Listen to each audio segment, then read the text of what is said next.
ಓಂ ಶಾಂತಿ. ಇದು ಬೇಹದ್ ವೈರಾಗ್ಯ ಸ್ಥಿತಿಯ 9ನೇ ಭಾಗ. ಮುರಳಿ ಡೇಟ್ 3ನೇ ತಾರೀಕು 4ನೇ ತಿಂಗಳು 1991. ಸರ್ವ ಹದ್ದುಗಳಿಂದ ಹೊರಬಂದು ಬೇಹದ್ದಿನ ವೈರಾಗಿ ಆಗಿ. ಈ ಮುರಳಿಯಲ್ಲಿ ನಮಗೆ ಪರಮಾತ್ಮ ನಾನು ಅನ್ನೋದನ್ನು ತೆಗಿಯಕ್ಕೆ ಹೇಳ್ತಾ ಇದ್ದಾರೆ. ಏನಕ್ಕೆ ಅಂದರೆ, ನಾನು ಅಂತ ಬಂದಾಗಲೇ ಅಟ್ಯಾಚ್ಮೆಂಟ್ ನನ್ನದು ಅಂತೇಳಿ ಸ್ಟಾರ್ಟ್ ಆಗ್ತದೆ. ಅದನ್ನೇ ತಿಳಿಸ್ತಾ ಇದ್ದಾರೆ. ಅದಾದಮೇಲೆ ಭಕ್ತಿ ಮಾರ್ಗದ ಈ ಮನುಷ್ಯಶಾಸ್ತ್ರ ಅನ್ನೋದರಲ್ಲಿ ಆ ಮೀನನ್ನು ಸಣ್ಣ ಗಡಿಗೆ ಗ್ಲಾಸಿಂದ ಹಿಡ್ಕೊಂಡು ಸಮುದ್ರದವರೆಗೆ ಯಾವ ರೀತಿ ಮೂವ್ ಮಾಡ್ತಾರೆ ಅದೆಲ್ಲ ಕತೆ ಇದೆ. ಅದ್ರ ಬಗ್ಗೆನೂ ಸ್ವಲ್ಪ ಸಣ್ಣದಾಗಿ ಸಾರಾಂಶ ರೂಪದಲ್ಲಿ ತಿಳಿಸಿದ್ದಾರೆ. ವಿದ್ಯಾರ್ಥಿಗಳಲ್ಲಿ ಮನವಿ, ಭಾಗ 1, 2 ಅಂಥೇಳಿ ಲೈನ್ ವೈಸ್ ಕೇಳಿದರೆ ನಿಮಗೆ ಟಾಪಿಕ್ ಅರ್ಥ ಆಗ್ತದೆ. ಈ ಮುರಳಿಯಲ್ಲಿ ಪರಮಾತ್ಮ ಏನು ಹೇಳ್ತಾ ಇದ್ದಾರೆ ಅಂಥೇಳಿ ನೋಡೋಣ. ಯಾವುದೇ ಮುರಳಿಯನ್ನು ಓದೋಕ್ಕಿಂತ ಮುಂಚೆ ಆತ್ಮಿಕ ಸ್ಥಿತಿಗಾಗಿ ನಾನಾತ್ಮ ನಿರಾಕಾರ ಜ್ಯೋತಿರ್ಬಿಂದು ಸ್ವರೂಪ ಶಿವ ಪರಮಾತ್ಮ ನನ್ನ ತಂದೆ. ಅದಾದಮೇಲೆ ಈಶ್ವರೀಯ ವಿದ್ಯಾರ್ಥಿ ಅನ್ನೋ ಸ್ಥಿತಿಯಲ್ಲಿ ನಾನು ಈಶ್ವರೀಯ ವಿದ್ಯಾರ್ಥಿ, ಶಿವ ಪರಮಾತ್ಮ ನನಗೆ ಟೀಚರ್ ಅಥವಾ ಶಿಕ್ಷಕ, ಯಾವುದೇ ಸಂಬಂಧವನ್ನು ಜೋಡಿಸ್ಬೋದು. ಅದಾದಮೇಲೆ ಶಿವ ಪರಮಾತ್ಮ ನನಗೆ ಸದ್ಗುರು, ನಾನು ಮಾಸ್ಟರ್ ಸದ್ಗುರು. ಅದಾದಮೇಲೆ ಶಿವ ಪರಮಾತ್ಮ ನನಗೆ ಜೀವನ ಸಂಗಾತಿ, ನಾನು ಶಿವ ಪರಮಾತ್ಮನಿಗೆ ಜೀವನ ಸಂಗಾತಿ. ಸರ್ವ ಸಂಬಂಧಗಳನ್ನು ತಂದೆಯೊಂದಿಗೆ ಜೋಡಿಸಿ ಆತ್ಮ ಅನ್ನೋ ಸ್ಥಿತಿಯಲ್ಲಿ ಈಶ್ವರೀಯ ವಿದ್ಯಾರ್ಥಿ ನಾನು, ಶಿವ ಪರಮಾತ್ಮ ನನಗೆ ಟೀಚರು. ಮತ್ತು ಎಲ್ಲ ಲೈನ್ಸನ್ನು ನಾವು ಆತ್ಮನಿಗೆ ಕರೆಕ್ಟಾಗಿ ಅಪ್ಲೈ ಮಾಡಿಕೊಂಡು ಓದ್ತಾ ಹೋದರೆ ನಮಗೆ ಮುರಳಿ ಕರೆಕ್ಟಾಗಿ ಅರ್ಥ ಆಗ್ತದೆ. ಇಂದು ಕಲ್ಪದ ನಂತರ ಮತ್ತೆ ಮಿಲನ ಮಾಡಲು ಎಲ್ಲ ಮಕ್ಕಳು ತಮ್ಮ ಮಧುರ ಮನೆ ಮಧುಬನಕ್ಕೆ ಬಂದು ತಲುಪಿದ್ದೀರಿ. ಸಾಕಾರವತನದ ಮಧುರ ಮನೆ ಮಧುಬನವೇ ಆಗಿದೆ. ಇಲ್ಲಿ ತಂದೆ ಮತ್ತು ಮಕ್ಕಳ ಆತ್ಮಿಕ ಮೇಳವಾಗುತ್ತದೆ, ಮಿಲನದ ಮೇಳವಾಗುತ್ತದೆ. ಎಲ್ಲ ಮಕ್ಕಳು ಮಿಲನದ ಮೇಳದಲ್ಲಿ ಬಂದಿದ್ದೀರಿ. ಇಂದು ತಂದೆ ಮತ್ತು ಮಕ್ಕಳ ಮಿಲನದ ಮೇಳ ಕೇವಲ ಸಂಗಮ ಯುಗದಲ್ಲಿ ಮತ್ತು ಮಧುಬನದಲ್ಲಿಯೇ ಆಗುತ್ತದೆ. ಆದ್ದರಿಂದ ಎಲ್ಲರೂ ಓಡೋಡಿ ಬಂದು ಮಧುಬನಕ್ಕೆ ತಲುಪಿದ್ದೀರಿ. ಮಧುಬನದಲ್ಲಿ ಬಾಬ್ದಾದಾರವರು ಸಾಕಾರ ರೂಪದಲ್ಲಿ ಮಿಲನ ಮಾಡಿಸುತ್ತಾರೆ ಮತ್ತು ಜೊತೆಗೆ ಸಹಜ ನೆನಪಿನ ಮುಖಾಂತರ ಅವ್ಯಕ್ತ ಮಿಲನವೂ ಮಾಡಿಸುತ್ತಾರೆ. ಏಕೆಂದರೆ ಮಧುಬನದ ಧರಣಿ ಆತ್ಮಿಕ ಮಿಲನ ಮಾಡುವಂತಹದ್ದು. ಸಾಕಾರ ರೂಪದಲ್ಲಿ ಮಿಲನದ ಅನುಭೂತಿ ಮಾಡುವಂತಹ ವರದಾನ ಸಿಕ್ಕಿದೆ. ವರದಾನಿ ಭೂಮಿಯಾಗಿರುವ ಕಾರಣ ಸಹಜವಾಗಿ ಮಿಲನದ ಅನುಭವವನ್ನು ಮಾಡುತ್ತೀರಿ. ಮತ್ಯಾವುದೇ ಸ್ಥಾನದಲ್ಲಿ ಜ್ಞಾನ ಸಾಗರ ಮತ್ತು ಜ್ಞಾನ ನದಿಗಳ ಮಿಲನದ ಮೇಳ ಆಗುವುದಿಲ್ಲ. ಸಾಗರ ಮತ್ತು ನದಿಗಳ ಮಿಲನದ ಮೇಳ ಈ ಒಂದೇ ಸ್ಥಾನದಲ್ಲಿ ಆಗುತ್ತದೆ. ಅಂತಹ ಮಹಾನ್ ವರದಾನಿ ಧರಣಿಗೆ ಬಂದಿದ್ದೀರೆಂದು ತಿಳಿದಿದ್ದೀರಾ. ಈ ಫೀಲಿಂಗ್ಸ್ ಎಲ್ಲ, ಈ ಭಾವನೆ ಎಲ್ಲ ನಮಗೆ ಆಲ್ರೆಡಿ ಇದೆ. ಮಧುಬನ ಅಂದರೆ ಆ ಸ್ವೀಟ್ ಹೋಮ್ ಅಂಥೇಳಿ, ಪರಮಾತ್ಮ ಅವತರಣೆಯ ಸ್ಥಳ ಅಂಥೇಳಿ. ಇದೆಲ್ಲ ಭಾವನೆ ಇದೆ. ಆದರೆ ಬಹಳಷ್ಟು ವಿದ್ಯಾರ್ಥಿಗಳ ಕನ್ಫ್ಯೂಷನ್ ಏನು ಅಂದರೆ, ಬಾಬಾ ಅಲ್ಲಿ ಬರ್ತಾ ಇದ್ದಾರೆ, ಇಲ್ಲಿ ಬರ್ತಾ ಇದ್ದಾರೆ ಅಂಥೇಳಿ ಪ್ರಶ್ನೆಗಳು ಬರ್ತಾ ಇದೆ. ಬಾಬಾ ಎಲ್ಲೂ ಬರ್ತಾ ಇಲ್ಲ. ಬಾಬಾ ಬರಬೇಕು ಅಂದ್ಕೊಂಡ್ರೆ ಮಧುಬನದಲ್ಲಿನೇ ಬರ್ತಾರೆ, ಅವತರಿಸಿನೇ ಕ್ಲಾಸ್ ಹೇಳ್ತಾರೆ. ಇನ್ನೊಂದು ವಿದ್ಯಾರ್ಥಿಗಳು ಗಮನಿಸಬೇಕಾಗಿರೋ ವಿಷಯ ಏನು ಅಂದರೆ, ಸಾಕಾರದಲ್ಲಿ ಬಂದು ತಿಳಿಸ್ಕೊಟ್ರು, ಅದಾದಮೇಲೆ ಕೋರ್ಸನ್ನು ರಿವೈಸ್ ಕೂಡ ಮಾಡಿಬಿಟ್ರು. 1969 ಹಿಡ್ಕೊಂಡು 2015 ಅಂದರೆ ನಿಯರ್ಲಿ 50 ವರ್ಷಗಳ ಕಾಲ ನಮಗೆ 1050 ಮುರಳಿಗಳು ಹೇಳಿದರು. ಹೇಳಿ ಸಬ್ಜೆಕ್ಟ್ ಎಲ್ಲ ಕವರ್ ಆಗಿದೆ ಆಲ್ರೆಡಿ. ನಾವು ಅಭ್ಯಾಸ ಮಾಡಿ ರೆಡಿ ಆಗದೆ ಉಳಿದಿದೆ ಅಷ್ಟೇ. ಹೊಸದಾಗಿ ಇನ್ನೂ ಮುರಳಿ ಹೇಳೋದಂತೂ ಏನೂ ಉಳಿದಿಲ್ಲ. ಆ ಮುರಳಿಯನ್ನು ಹೇಳಿ ಇನ್ನೂ ಡ್ರಾಮಾ ನನಗೆ ಕಂಟಿನ್ಯೂ ಮಾಡೋದೇ ಇಲ್ಲ. ಏಕೆ ಅಂದರೆ ಈ ಅಕಸ್ಮಾತ್ ಪಾಠದ ಮೊದಲ ದೃಶ್ಯ ಜಪಾನ್ ಸುನಾಮಿ ಅದು ಆಲ್ರೆಡಿ ಸ್ಟಾರ್ಟ್ ಆಗಿಬಿಟ್ಟಿದೆ. ಈ ಕರೋನಾಯಿಂದ ಮತ್ತೆ ಕೂಡ ಆತ್ಮಿಕ ಸಹೋದರ ಎಲ್ಲರದು ಕರ್ಮಗಳ ಖಾತೆ ಕೂಡ ಕ್ಲಿಯರ್ ಆಗ್ತಾ ಬರ್ತಾ ಇದೆ. ಹಾಗೆ ಈ ಕರ್ಮಗಳ ಖಾತೆ ಕ್ಲಿಯರ್ ಆಗಿ ಈ ಫೇಸ್ ರಿಯಲೈಸೇಷನ್ ಫೇಸ್ ನಡೀತಾ ಇರಬೇಕಾದಾಗ ಆ ಫೇಸಲ್ಲಿ ಪರಮಾತ್ಮ ಬಂದು ಮತ್ತೆ ಓದಿಸ್ತಾ ಕೂತ್ಕೊಳ್ಳೋದು, ಅಭ್ಯಾಸ ಮಾಡಿಸ್ತಾ ಕೂತ್ಕೊಳ್ಳೋದಂತೂ ಇರಲ್ಲ. ಆದರೆ ಬ್ರಾಹ್ಮಣರ ಸಮೂಹ ಇದ್ದಲ್ಲಿ ಶಿವಬಾಬಾ ಇರ್ತಾರೆ ಅಂಥೇಳಿ ಕೂಡ ಹೇಳಿದ್ದಾರೆ ಕೆಲವೊಂದು ಮುರಳಿಯಲ್ಲಿ. ಅದರ ಅರ್ಥ ಏನು ಅಂದರೆ, ಒಂದು ಸಲ ನಾವು ಅವರನ್ನು ಅಂದರೆ ಪರಮಾತ್ಮನೊಂದಿಗೆ ಕನೆಕ್ಟ್ ಆಗಿ ಸೇವೆಯನ್ನು ಮಾಡ್ತಾ ಹೋದಾಗ ಸಹಯೋಗ ಕೊಡಲಿಕ್ಕಾಗಿ ನಮ್ಮ ಜೊತೆ ಅವ್ರು ಇರ್ತಾರೆ ಹೊರತು ಮತ್ತೆ ಹೊಸದಾಗಿ ಮುರಳಿಯನ್ನು ಹೇಳೋದಿಲ್ಲ. ಈ ವಿದ್ಯಾರ್ಥಿಗಳು ಇದನ್ನು ಗಮನಿಸಬೇಕು. ಸೊ ಸಂದೇಶಿ ಪಾತ್ರ ಆಗಿರ್ಬೋದು, ಇವರೆಲ್ಲ ಹೇಳೋದು ಯಾವುದು ಮುರಳಿ ಅಲ್ಲ, ಸ್ವಯಂ ಶಿವಪರಮಾತ್ಮ ಮಧುಬನದಲ್ಲಿ ಅವತರಿಸಿ ಹೇಳಿರೋದೇ ಮುರಳಿ. ಸೊ ಅದನ್ನು ಆಲ್ರೆಡಿ ಸಬ್ಜೆಕ್ಟ್ ಎಲ್ಲ ಕವರ್ ಆದಮೇಲೆ ಮತ್ತೆ ಹೊಸದಾಗಿ ಬಂದು ಹೇಳೋ ಅಂಥದ್ದು ಏನೂ ಇಲ್ಲ. ಅದಕ್ಕಾಗಿ ವಿದ್ಯಾರ್ಥಿಗಳು ಅದನ್ನೆಲ್ಲ ನಂಬಿ ಮತ್ತು ಇದು ಕರೆಕ್ಟಾ, ಇದು ರಾಂಗಾ, ನಾನು ಹೋಗಿರೋದು ಮಾಡಿರೋದು ಆ ಫೀಲಿಂಗು, ಈ ಭಾವನೆ, ಅಸಲು ಇದೆಲ್ಲ ತಪ್ಪಾ ರೈಟ್, ಇದೆಲ್ಲ ಯೋಚನೆ ಬಿಟ್ಟು ಪರಮಾತ್ಮ ಹೇಳಿರೋ ಮುರಳಿಯನ್ನು ಓದಿ ಅದನ್ನೇ ಅಭ್ಯಾಸ ಮಾಡಿ ಆ ಧಾರಣಾ ಸ್ವರೂಪರಾಗೋದ್ರಲ್ಲಿನೇ ಪಾಯಿಂಟ್ ಇದೆ. ಸೊ ಅದಕ್ಕಾಗಿ ಎಲ್ಲೂ ಬಾಬಾ ಅಲ್ಲಿ ಬಂದಿದ್ದಾರೆ ಇಲ್ಲಿ ಬಂದಿದ್ದಾರೆ ಅಂತಂದರೆ ನಂಬೋ ಅವಶ್ಯಕತೆ ಇಲ್ಲ. ಸೊ ಯಾವಾಗ ಬರ್ತಾರೆ ಅಂದರೆ ಎಂಡಿಂಗಲ್ಲಿ ಆ ಮುರಳಿಯಲ್ಲಿ ಏನಿದೆನೋ, ಸೊ ಅಬು ರೋಡಿಂದ ಹಿಡ್ಕೊಂಡು ಅಂದರೆ ಮೌಂಟ್ ಅಬುಯಿಂದ ಅಬು ರೋಡ್ ತನಕ ಲೈನ್ ಇರ್ತದೆ ಅಂದರೆ ಎಂಡಿಂಗಲ್ಲಿ ಬಂದು ಒಂದು ಸಲ ಭೇಟಿಯಾಗಿ ಹೋಗ್ತಾರೆ. ಅಷ್ಟೇ ಬಿಟ್ಟರೆ ಮತ್ತೆ ಬರೋದು ಮುರಳಿ ಹೇಳೋದು ಅದೆಲ್ಲ ಇರೋದಿಲ್ಲ. ಸೊ ತಪಸ್ಯ ವರ್ಷದಲ್ಲಿ ವಿಶೇಷವಾಗಿ ಈ ಕಲ್ಪದಲ್ಲಿ ಮೊದಲನೇ ಬಾರಿ ಮಿಲನ ಮಾಡುವ ಮಕ್ಕಳಿಗೆ ಗೋಲ್ಡನ್ ಚಾನ್ಸ್, ಸ್ವರ್ಣಿಮ ಅವಕಾಶ ಸಿಕ್ಕಿದೆ. ಎಷ್ಟು ಅದೃಷ್ಟವಂತರು! ತಪಸ್ಸಿನ ಆದಿಯಲ್ಲಿಯೇ ಹೊಸ ಮಕ್ಕಳಿಗೆ ಅಧಿಕ ಬಲ ಸಿಕ್ಕಿದೆ ಅಂದಾಗ ಆದಿಯಲ್ಲಿಯೇ ಈ ಅಧಿಕ ಬಲ ಭವಿಷ್ಯದಲ್ಲಿ ಮುಂದುವರಿಯಲು ಸಹಯೋಗಿಯಾಗುತ್ತದೆ. ಅದಾದಮೇಲೆ ತಪಸ್ಯ ವರ್ಷದ ಬಗ್ಗೆ ಹೇಳ್ತಾ ಹೋಗಿದ್ದಾರೆ. ಸೊ ಅಂದಾಗ ಆದಿಯಲ್ಲಿಯೇ ಈ ಅಧಿಕ ಬಲ ಭವಿಷ್ಯದಲ್ಲಿ ಮುಂದುವರೆಯಲು ಸಹಯೋಗಿ ಆಗುತ್ತದೆ. ಆದ್ದರಿಂದ ಹೊಸ ಮಕ್ಕಳಿಗೆ ಡ್ರಾಮಾ ಸಹ ಮುಂದುವರಿಯಲು ಸಹಯೋಗ ಕೊಟ್ಟಿದೆ. ಆದ್ದರಿಂದ ನಾವು ಹಿಂದೆ ಬಂದಿವೆ ಎಂದು ದೂರು ಹೇಳಲು ಸಾಧ್ಯವಿಲ್ಲ. ತಪಸ್ಯ ವರ್ಷದ ವರದಾನವೂ ಸಹ ಸಿಕ್ಕಿದೆ. ತಪಸ್ಯ ವರ್ಷದಲ್ಲಿ ವರದಾನಿ ಭೂಮಿಗೆ ಬರುವಂತಹ ಅಧಿಕಾರ ಅವಕಾಶ ಸಿಕ್ಕಿದೆ. ಈ ಅಧಿಕ ಭಾಗ್ಯ ಕಡಿಮೆ ಅಲ್ಲ. ಈ ವರ್ಷದ ಮಧುಬನದ ಮತ್ತು ಸ್ವಯಂ ಪುರುಷಾರ್ಥದ ಮೂರೂ ವರದಾನಗಳು ವಿಶೇಷವಾಗಿ ಹೊಸ ಮಕ್ಕಳಿಗೆ ಸಿಕ್ಕಿದೆ ಅಂದಾಗ ಎಷ್ಟು ಅದೃಷ್ಟವಂತರಾಗಿದ್ದೀರಿ. ಸೊ ಈ ವರ್ಷದ ವರದಾನ, ಮಧುಬನದ ವರದಾನ ಮತ್ತು ಸ್ವಯಂ ಪುರುಷಾರ್ಥದ ವರದಾನ, ಈ ಮೂರು ವರದಾನಗಳು ಸಿಕ್ಕಿವೆ ಅಂತ ಇದ್ದಾರೆ. ಸೊ ಇಲ್ಲಿ 1969 ಪರಮಾತ್ಮ ನಮಗೆ ಕ್ಲಿಯರಾಗಿ ಹೇಳಿಬಿಟ್ಟಿದ್ದಾರೆ. ಸೊ ಈ ಕೋರ್ಸ್ ಮುಗಿದಿದೆ, ಇನ್ನು ರಿವೈಸ್ ಕೋರ್ಸ್ ಸ್ಟಾರ್ಟ್ ಆಗ್ತಾ ಇದೆ. ಈಗ ಓದಿನ ಒಂದು ಅಂದರೆ ಅಭ್ಯಾಸ ಮಾಡುವಂತಹ ಒಂದು ಫೇಸ್ ಮುಗಿದೋಗಿದೆ ಅದು ಅಂತ ಇದ್ದಾರೆ. ಸೊ ಈಗ ನೆಕ್ಸ್ಟ್ ನಡೀತಾ ಇರೋದು ರಿವೈಸು. ಈಗ ಸದ್ಯ ಅವ್ಯಕ್ತ ಮುಗಿದ ಮೇಲೆ ಅದರ ಆದಮೇಲೆ ನಡೆಯೋದು ರಿಯಲೈಸೇಷನ್ ಅಂತೇಳಿ ಕೂಡ ಹೇಳಿದ್ದಾರೆ. ಸೊ ಅದನ್ನೆಲ್ಲ ಆಲ್ರೆಡಿ ಅವ್ಯಕ್ತ ಮುರಳಿ ಸಾಕಾರ ಮುರಳಿ ಅನ್ನೋ ಒಂದು ವಿಡಿಯೋನಲ್ಲಿ ಆ ಸ್ಲೈಡ್ಸನ್ನೆಲ್ಲ ಹಾಕಲಾಗಿದೆ. ಸೊ ಆಸಕ್ತಿ ಇರೋ ವಿದ್ಯಾರ್ಥಿಗಳು ಆ ಮುರಳಿಯನ್ನು ನೋಡಿದಾಗ ನಿಮಗೆ ಅರ್ಥ ಆಗ್ತದೆ. ಡಿಸ್ಕ್ರಿಪ್ಷನ್ ಬಾಕ್ಸಲ್ಲಿ ಆ ಲಿಂಕನ್ನು ಹಾಕಿರ್ತೇನೆ. ಇಷ್ಟು ಅವಿನಾಶಿ ಭಾಗ್ಯದ ನಶೆ ಜೊತೆಯಲ್ಲಿ ಇಟ್ಟುಕೊಳ್ಳಬೇಕು. ಕೇವಲ ಇಲ್ಲಿಯವರೆಗೆ ನಶೆ ಇರುವುದಲ್ಲ, ಆದರೆ ತಂದೆ ಅವಿನಾಶಿ ಆಗಿದ್ದಾರೆ, ತಾವು ಅವಿನಾಶಿ ಶ್ರೇಷ್ಠ ಆತ್ಮರಾಗಿದ್ದೀರಿ ಅಂದಾಗ ಭಾಗ್ಯವೂ ಅವಿನಾಶಿಯಾಗಿದೆ. ಅವಿನಾಶಿ ಭಾಗ್ಯವನ್ನು ಅವಿನಾಶಿಯಾಗಿಟ್ಟುಕೊಳ್ಳಬೇಕು. ಇದು ಕೇವಲ ಸಹಜ ಕೊಡುವಂತಹ ಮಾತಾಗಿದೆ. ಟೆನ್ಷನ್ ಇರುವವರಿಗೆ ಅಟೆನ್ಷನ್ ಇರುವುದಿಲ್ಲ. ಅಟೆನ್ಷನ್ ಸಹಜವಾಗಿರಬೇಕು. ಕಷ್ಟ ಆಗುತ್ತದೆಯೇ? ನನ್ನ ಬಾಬಾ ಎಂದು ತಿಳಿದುಕೊಂಡಿದ್ದೇವೆ, ಅಂಗೀಕರಿಸಿದ್ದೇವೆ ಅಂದರೆ ಒಪ್ಪಿಕೊಂಡಿದ್ದೇವೆ ಅಂದಾಗ ಯಾವುದನ್ನು ತಿಳಿದುಕೊಂಡಿದ್ದೇವೆ, ಒಪ್ಪಿಕೊಂಡಿದ್ದೇವೆಯೋ, ಅನುಭವ ಮಾಡಿದ್ದೇವೆ, ಅಧಿಕಾರದ ಪ್ರಾಪ್ತಿ ಮಾಡಿಕೊಂಡಿದ್ದೇವೆ ಅಂದಾಗ ಕಷ್ಟವೇನಿದೆ? ಕೇವಲ ನನ್ನ ಬಾಬಾ ಎನ್ನುವುದು ಒಂದೇ ಅನುಭವ ಮಾಡುತ್ತಾ ಇರಬೇಕು. ಇದೇ ಪೂರ್ತಿ ಜ್ಞಾನವಾಗಿದೆ. ಸೊ ಇಲ್ಲಿ ಏನಾಗ್ತದೆ ಅಂತಂದಾಗ, ಸೊ ನಮ್ಮ ಕುಟುಂಬ ಸಭ್ಯರಾಗಿರ್ಬಹುದು, ನಮ್ಮ ಸಂಬಂಧ ಸಂಪರ್ಕಗಳಾಗಿರ್ಬಹುದು, ಎಲ್ಲರೂ ಚೇಂಜ್ ಆಗ್ತಾರೆ. ಜನ್ಮ ಜನ್ಮಕ್ಕೆ ನಮ್ಮ ಸಂಸ್ಕಾರದ ಆಧಾರದ ಮೇಲೆ ಇವರೆಲ್ಲರೂ ಚೇಂಜ್ ಆಗ್ತಾರೆ. ಅಂದರೆ ಬೇರೆ ಬೇರೆಯವರು ಬರ್ತಾ ಇರ್ತಾರೆ. ಆದರೆ ಅಸಲು ಚೇಂಜ್ ಆಗದೆ ಶಾಶ್ವತವಾಗಿರೋದು ಯಾರು ಅಂತಂದರೆ ಒಂದು ಪರಮಾತ್ಮನೇ. ಅದಕ್ಕಾಗಿ ಕೇವಲ ನನ್ನ ಬಾಬಾ ಎನ್ನುವುದು ಇದೇ ಅನುಭವ ಮಾಡ್ತಾ ಇರಬೇಕು. ಇದೇ ಪೂರ್ತಿ ಜ್ಞಾನ ಅಂಥೇಳಿ ಕೂಡ ಹೇಳ್ತಾ ಇದ್ದಾರೆ. ಒಂದು ನನ್ನ ಬಾಬಾ ಶಬ್ದದಲ್ಲಿ ಪೂರ್ತಿ ಆದಿ ಮಧ್ಯ ಅಂತ್ಯದ ಜ್ಞಾನ ಸಮಾವೇಶವಾಗಿದೆ. ಏಕೆಂದರೆ ಬೀಜ ಆಗಿದ್ದಾರಲ್ಲವೇ, ಸದಾ ಸಹಜವಾಗಿದೆಯಲ್ಲವೇ. ಕೆಲವೊಮ್ಮೆ ಸಹಜ, ಕೆಲವೊಮ್ಮೆ ಕಷ್ಟವಾಗಬಾರದು. ಸದಾ ಬಾಬಾ ನನ್ನವರಾಗಿದ್ದಾರೆಯೋ ಅಥವಾ ಕೆಲವೊಮ್ಮೆ ಆಗಿದ್ದಾರೆಯೇ? ಯಾವಾಗ ಸದಾ ಬಾಬಾ ನನ್ನವರು ಅಂದ ಮೇಲೆ ನೆನಪು ಸಹ ಸದಾ ಸಹಜವಾಗಿರಬೇಕು. ಯಾವುದೇ ಕಷ್ಟದ ಮಾತಿಲ್ಲ. ಭಗವಂತ ನನ್ನವರು ಎಂದು ಹೇಳಿದ್ದಾರೆ ಮತ್ತು ತಾವು ನನ್ನವರು ಎಂದು ಹೇಳಿದ್ದೀರಿ, ಮತ್ತೆ ಏನು ಕಷ್ಟವಿದೆ? ಆದ್ದರಿಂದ ವಿಶೇಷವಾಗಿ ಹೊಸ ಮಕ್ಕಳು ಇನ್ನೂ ಮುಂದುವರಿಯಬೇಕು. ಈಗಲೂ ಸಹ ಮುಂದೆ ಹೋಗಲು ಅವಕಾಶವಿದೆ. ಈಗ ಅಂತ್ಯದ ಸಮಾಪ್ತಿಯ ಗಂಟೆ ಬಾರಿಸಿಲ್ಲ. ಆದ್ದರಿಂದ ಹಾರುತ್ತಾ ಇರಿ ಮತ್ತು ಅನ್ಯರನ್ನು ಹಾರಿಸುತ್ತಾ ಇರಿ.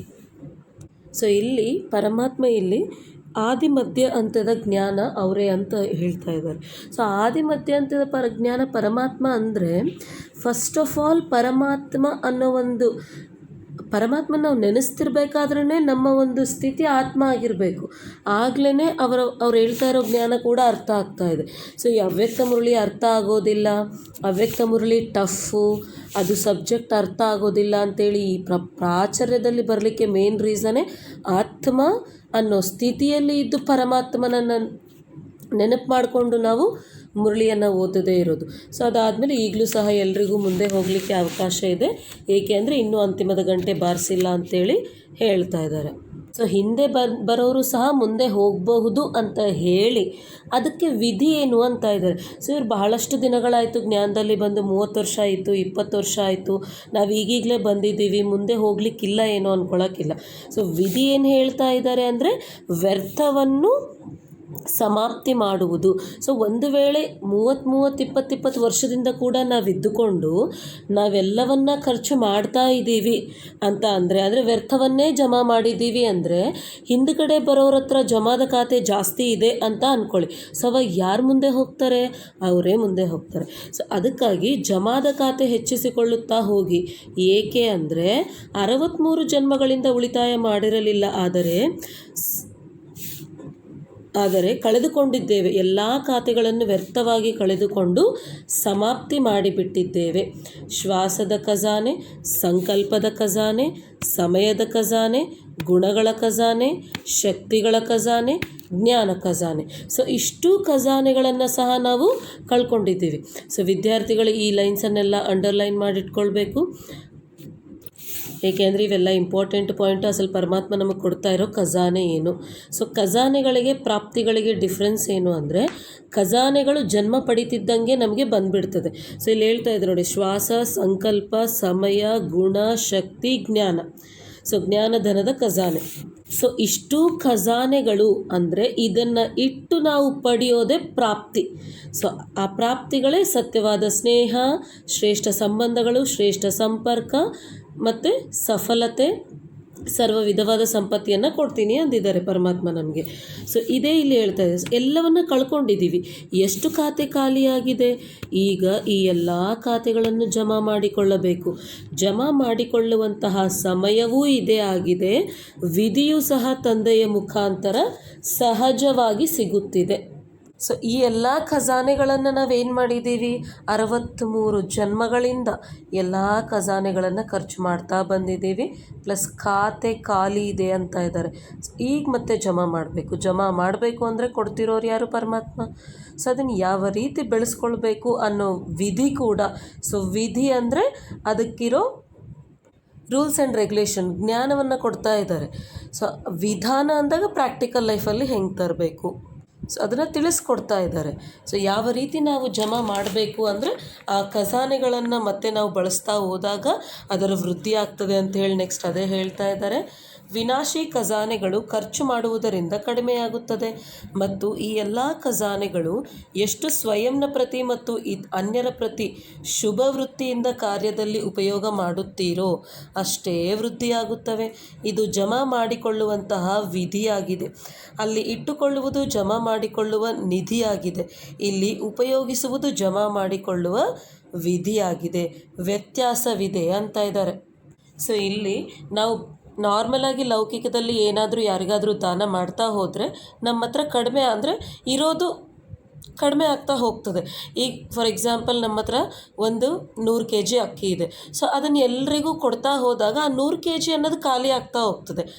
ಆದರೆ ಇಲ್ಲಿ ಸೊ ಎಲ್ಲೇ ಯಾವುದೇ ಸ್ಥೂಲವಾಗಿ ಸೂಕ್ಷ್ಮವಾಗಿ ದಾನ ಮಾಡಿದರೆ ರೂಲ್ ಅನ್ನೋದೇನು ಅಂದರೆ ಎಷ್ಟು ದಾನ ಮಾಡಿದರೆ ಅಷ್ಟು ಬೆಳೆಯುತ್ತೆ ಅಂತೇಳಿ.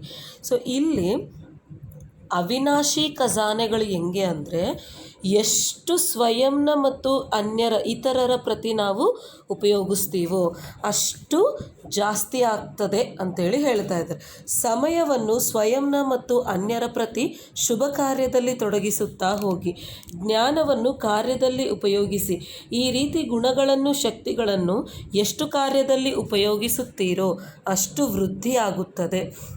ಹೇಗೆ ಅವರು ಲಾಕರ್ನಲ್ಲಿ ಕೂಡಿಟ್ಟುಕೊಳ್ಳುತ್ತಾರೆ ಮತ್ತು ಬಹಳ ಜಮಾ ಆಗಿದೆ ಎಂದು ತಿಳಿದುಕೊಳ್ಳುತ್ತಾರೆ, ಅದೇ ರೀತಿ ತಾವು ನನ್ನ ಬುದ್ಧಿಯಲ್ಲಿ ಬಹಳ ಜ್ಞಾನವಿದೆ, ಗುಣಗಳು, ಶಕ್ತಿಗಳು ಸಹ ಬಹಳ ಇದೆ ಎಂದು ಯೋಚನೆ ಮಾಡಬಾರದು. ಬೀಗವನ್ನು ಹಾಕಿಡಬೇಡಿ, ಉಪಯೋಗ ಮಾಡಿ. ತಿಳಿದಿದೆಯೇ? ಜಮಾ ಮಾಡಿಕೊಳ್ಳುವ ವಿಧಿ ಯಾವುದು? ಕಾರ್ಯದಲ್ಲಿ ತೊಡಗಿಸುವುದು. ಸ್ವಯಂನ ಪ್ರತಿ ಉಪಯೋಗ ಮಾಡಿ, ಅಥವಾ ಇಲ್ಲವೆಂದರೆ ಕಳೆದು ಹೋಗುತ್ತದೆ. ಇಲ್ಲಿ ಪರಮಾತ್ಮ ನಮಗೆ ಹೇಳ್ತಾ ಇರೋ ಮೇನ್ ಉದ್ದೇಶ, ಎಷ್ಟು ನೀವು ಈ ಸಮಯ, ಸಂಕಲ್ಪ, ಗುಣಗಳು, ಶಕ್ತಿಗಳು, ಜ್ಞಾನದ ಖಜಾನೆಯನ್ನು ನಿಮ್ಮ ಪ್ರತಿ ಮತ್ತು ಇತರರ ಪ್ರತಿ ಉಪಯೋಗ ಮಾಡ್ತಾ ಹೋಗ್ತಿರೋ ಪ್ರಾಕ್ಟಿಕಲ್ ಲೈಫಲ್ಲಿ, ಅಷ್ಟು ನಿಮಗೆ ವೃದ್ಧಿ ಆಗ್ತದೆ ಅಂತೇಳಿ ಹೇಳೋದೆ ಇದರ ಮೇನ್ ಉದ್ದೇಶ. ಅದನ್ನು ಹಾಗೆ ಕೀಲಿ ಹಾಕಿ ಇಟ್ಟರೆ, ಈಗ ಫಾರ್ ಎಕ್ಸಾಂಪಲ್ ನಮ್ಮ ಹತ್ರ ಬೇಕಾದಷ್ಟು ಒಡವೆಗಳಿದೆ.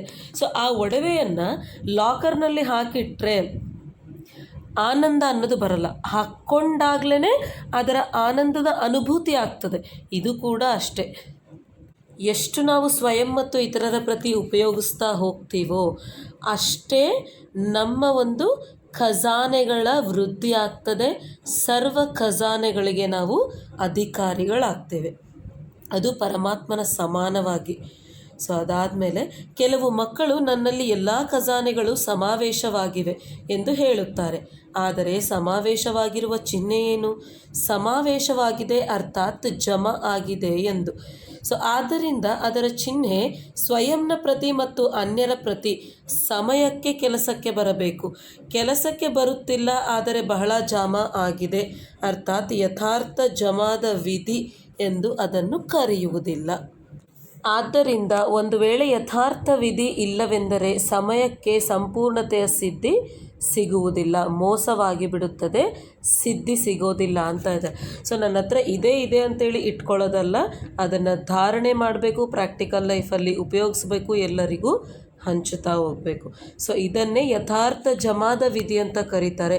ಇಲ್ಲಾಂದರೆ ಮಾತ್ರ ಸಂಪೂರ್ಣತೆಯ ಸಿದ್ಧಿ, ಅಂದರೆ ಸಂಪೂರ್ಣ ಸಂಪನ್ನತೆ ಸ್ಥಿತಿಗೆ ಹೋಗ್ಲಿಕ್ಕೂ ಆಗೋದಿಲ್ಲ, ಮೋಸ ಆಗಿಬಿಡ್ತದೆ, ಅಂದರೆ ಸಿದ್ಧಿ ಸಿಗಲ್ಲ ನಿಮಗೆ ಅಂತಿದ್ದಾರೆ. ಅದಾದಮೇಲೆ ಗುಣಗಳನ್ನು, ಶಕ್ತಿಗಳನ್ನು ಕಾರ್ಯದಲ್ಲಿ ತೊಡಗಿಸಿದರೆ ವೃದ್ಧಿ ಆಗುತ್ತಾ ಇರುತ್ತದೆ. ಎಷ್ಟು ನಾವು ಗುಣಗಳನ್ನ, ಶಕ್ತಿಗಳನ್ನ ಕಾರ್ಯದಲ್ಲಿ ತೊಡಗಿಸ್ತಾ ಹೋಗ್ತೀವೋ ಅಷ್ಟು ವೃದ್ಧಿ ಆಗ್ತದೆ. ಅಂದಾಗ ಜಮಾ ಮಾಡುವ ವಿಧಿ ತಮ್ಮದನ್ನಾಗಿ ಮಾಡಿಕೊಳ್ಳಿ. ಮತ್ತೆ ವ್ಯರ್ಥದ ಖಾತ ಸ್ವತಃವಾಗಿಯೇ ಪರಿವರ್ತನೆಯಾಗಿ ಸಫಲವಾಗಿ ಬಿಡುತ್ತದೆ. ಈಗ ಏನಾಗ್ತದೆ, ನಾವು ಇವುಗಳನ್ನೆಲ್ಲ ಹಂಚುತ್ತಾ ಹೋದಾಗ, ಸೇವೆ ಮಾಡ್ತಾ ಹೋದಾಗ, ವ್ಯರ್ಥದ ಖಾತೆ ಆಲ್ರೆಡಿ ನಮ್ಮ ಹತ್ರ ಕರ್ಮ ಅನ್ನೋದು ಇದ್ದಾಗ, ಆ ಕರ್ಮ ನಮ್ಮೆದುರಿಗೆ ಬಂದಾಗ ಅದರ ಪ್ರಭಾವ ನಮ್ಮ ಮೇಲೆ ಬೀಳೋದಿಲ್ಲ. ಆ ರೀತಿ ವ್ಯರ್ಥದ ಖಾತೆ ಅನ್ನೋದು ಸ್ವತಃವಾಗಿ ಪರಿವರ್ತನೆಯಾಗಿ ಸಫಲ ಆಗಿಬಿಡ್ತದೆ. ಹೆಂಗೆ ನಮಗೆ ಆ ಒಂದು ವ್ಯರ್ಥದ ಖಾತೆ ಅನ್ನೋದು ಪರಿವರ್ತನೆಯಾಗಿ ಸಫಲ ಆಗ್ತದೆ ಅಂದರೆ, ಈಗ ಫಾರ್ ಎಕ್ಸಾಂಪಲ್ ನಾವು ಯಾರನ್ನೋ ಒಬ್ಬರನ್ನು ಬೈದಿದ್ದೀವಿ ಅಂತ ಇಟ್ಕೊಳ್ಳಿ. ನಮ್ಮ ಒಂದು ಅನುಚಿತ ಮಾತುಗಳಿಂದ ಯಾವುದೋ ಒಂದು ರೀತಿಯಾಗಿ ಅವರಿಗೆ ನಾವು ದುಃಖವನ್ನು ಕೊಟ್ಟಿದ್ದೀವಿ. ಅದೇ ರೀತಿ ನಮಗೆ ಕೂಡ ಆ ದುಃಖ ಅನ್ನೋದು ಎದುರಿಗೆ ಬಂದು ನಿಲ್ಲುತ್ತೆ. ಅಂದರೆ ಯಾರೋ ಒಬ್ಬರು ನಮ್ಮನ್ನು ಕೂಡ ಬೈತಾರೆ. ಕರ್ಮ ಸೈಕಲಿಂದ ಒಂದು ವೇಳೆ ಹೊರಗಡೆ ಬಂದುಬಿಟ್ಟಿದ್ರು, ಅವರು ಕ್ಷಮಿಸಿಬಿಟ್ಟಿದ್ರು ಅಂದರೆ ಅವ್ರು ಬರಲ್ಲ, ಬೇರೆಯವ್ರು ಬರ್ತಾರೆ. ಅಥವಾ ಯಾವುದೋ ಒಂದು ರೀತಿಯಿಂದ ನಮ್ಮೆದುರಿಗೆ ಸೇಮ್ ಸಿಚುವೇಶನ್ ಅನ್ನೋದು, ಪರಿಸ್ಥಿತಿ ಅನ್ನೋದು ಬರ್ತದೆ. ಬಂದಾಗ ಜ್ಞಾನವನ್ನು ತಿಳ್ಕೊಂಡು ನಾವು ಗುಣಗಳನ್ನ, ಶಕ್ತಿಗಳನ್ನು ಕಾರ್ಯದಲ್ಲಿ ತೊಡಗಿಸೋದು. ಯಾವ ರೀತಿ? ಅಷ್ಟಶಕ್ತಿಗಳಲ್ಲಿ ಒಂದಾಗಿರೋ ಸಹನಶೀಲತೆ ಶಕ್ತಿ. ಅವರು ನಮಗೆ ಕಲ್ಲನ್ನು ಎಸಿತಾ ಇದ್ದರೂ ಕೂಡ ನಾವು ಹಣ್ಣನ್ನು ಕೊಡಬೇಕಂದ್ರೆ ವರದಾನವನ್ನು ಕೊಡ್ತೇವೆ. ಶಾಂತಿ ಸ್ವರೂಪ ಭವ ಅನ್ನೋ ವರದಾನವನ್ನು ಕೊಟ್ವಿ ಅಂತ ಇಟ್ಕೊಳ್ಳಿ. ಅವಾಗ ಏನಾಯಿತು, ನನ್ನ ವಿಕರ್ಮ ಎದುರಿಗೆ ಬಂದು ನಿಂತಾಗಲೂ ಕೂಡ ಅದರ ಎಫೆಕ್ಟ್ ಫಸ್ಟ್ ಆಫ್ ಆಲ್ ನಮಗೆ ಬೀಳಲಿಲ್ಲ.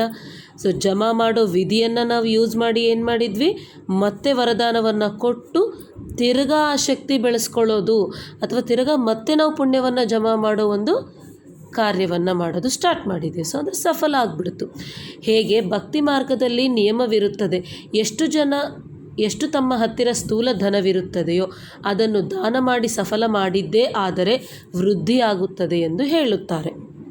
ಭಕ್ತಿಯಲ್ಲೂ ಸಹ ಸಫಲ ಮಾಡಿಕೊಳ್ಳಲು ಎಷ್ಟು ಉಮ್ಮಂಗ ಉತ್ಸಾಹವನ್ನು ಕೊಡುತ್ತಾರೆ ಅಂದಾಗ ತಾವು ಸಹ ಈ ತಪಸ್ಯಾ ವರ್ಷದ ಕೇವಲ ಎಷ್ಟು ವ್ಯರ್ಥವಾಗಿ ಹೋಗಿದೆ ಎಂದು ಪರಿಶೀಲನೆ ಮಾಡಿಕೊಳ್ಳುವುದಲ್ಲ, ವ್ಯರ್ಥವಾಗಿ ಹೋದರೆ ಅದು ಬೇರೆ ಮಾತಾಗಿದೆ. ಆದರೆ ಎಷ್ಟು ಸಫಲ ಮಾಡಿಕೊಂಡಿದ್ದೇವೆ ಎಂದು ಪರಿಶೀಲನೆ ಮಾಡಿಕೊಳ್ಳಬೇಕು. ಏನೆಲ್ಲ ಖಜಾನೆಗಳನ್ನು ಮುಂಚೆ ತಿಳಿಸಿದ್ದಾರೆಯೋ ಅವೆಲ್ಲವನ್ನು ಸಫಲ ಮಾಡಿಕೊಳ್ಳಬೇಕು. ಗುಣಗಳು ಸಹ ಪ್ರಭುವಿನ ಉಡುಗೊರೆಯಾಗಿದೆ. ಸೊ ನಮಗೆ ಪ್ರಭುವಿನಿಂದ ಅದೆಲ್ಲ ಸಿಕ್ಕಿದೆ. ಇದು ನನ್ನ ಗುಣ, ನನ್ನ ಶಕ್ತಿಯಾಗಿದೆ ಎನ್ನುವುದು ಸ್ವಪ್ನದಲ್ಲೂ ಯೋಚನೆ ಮಾಡಬಾರದು.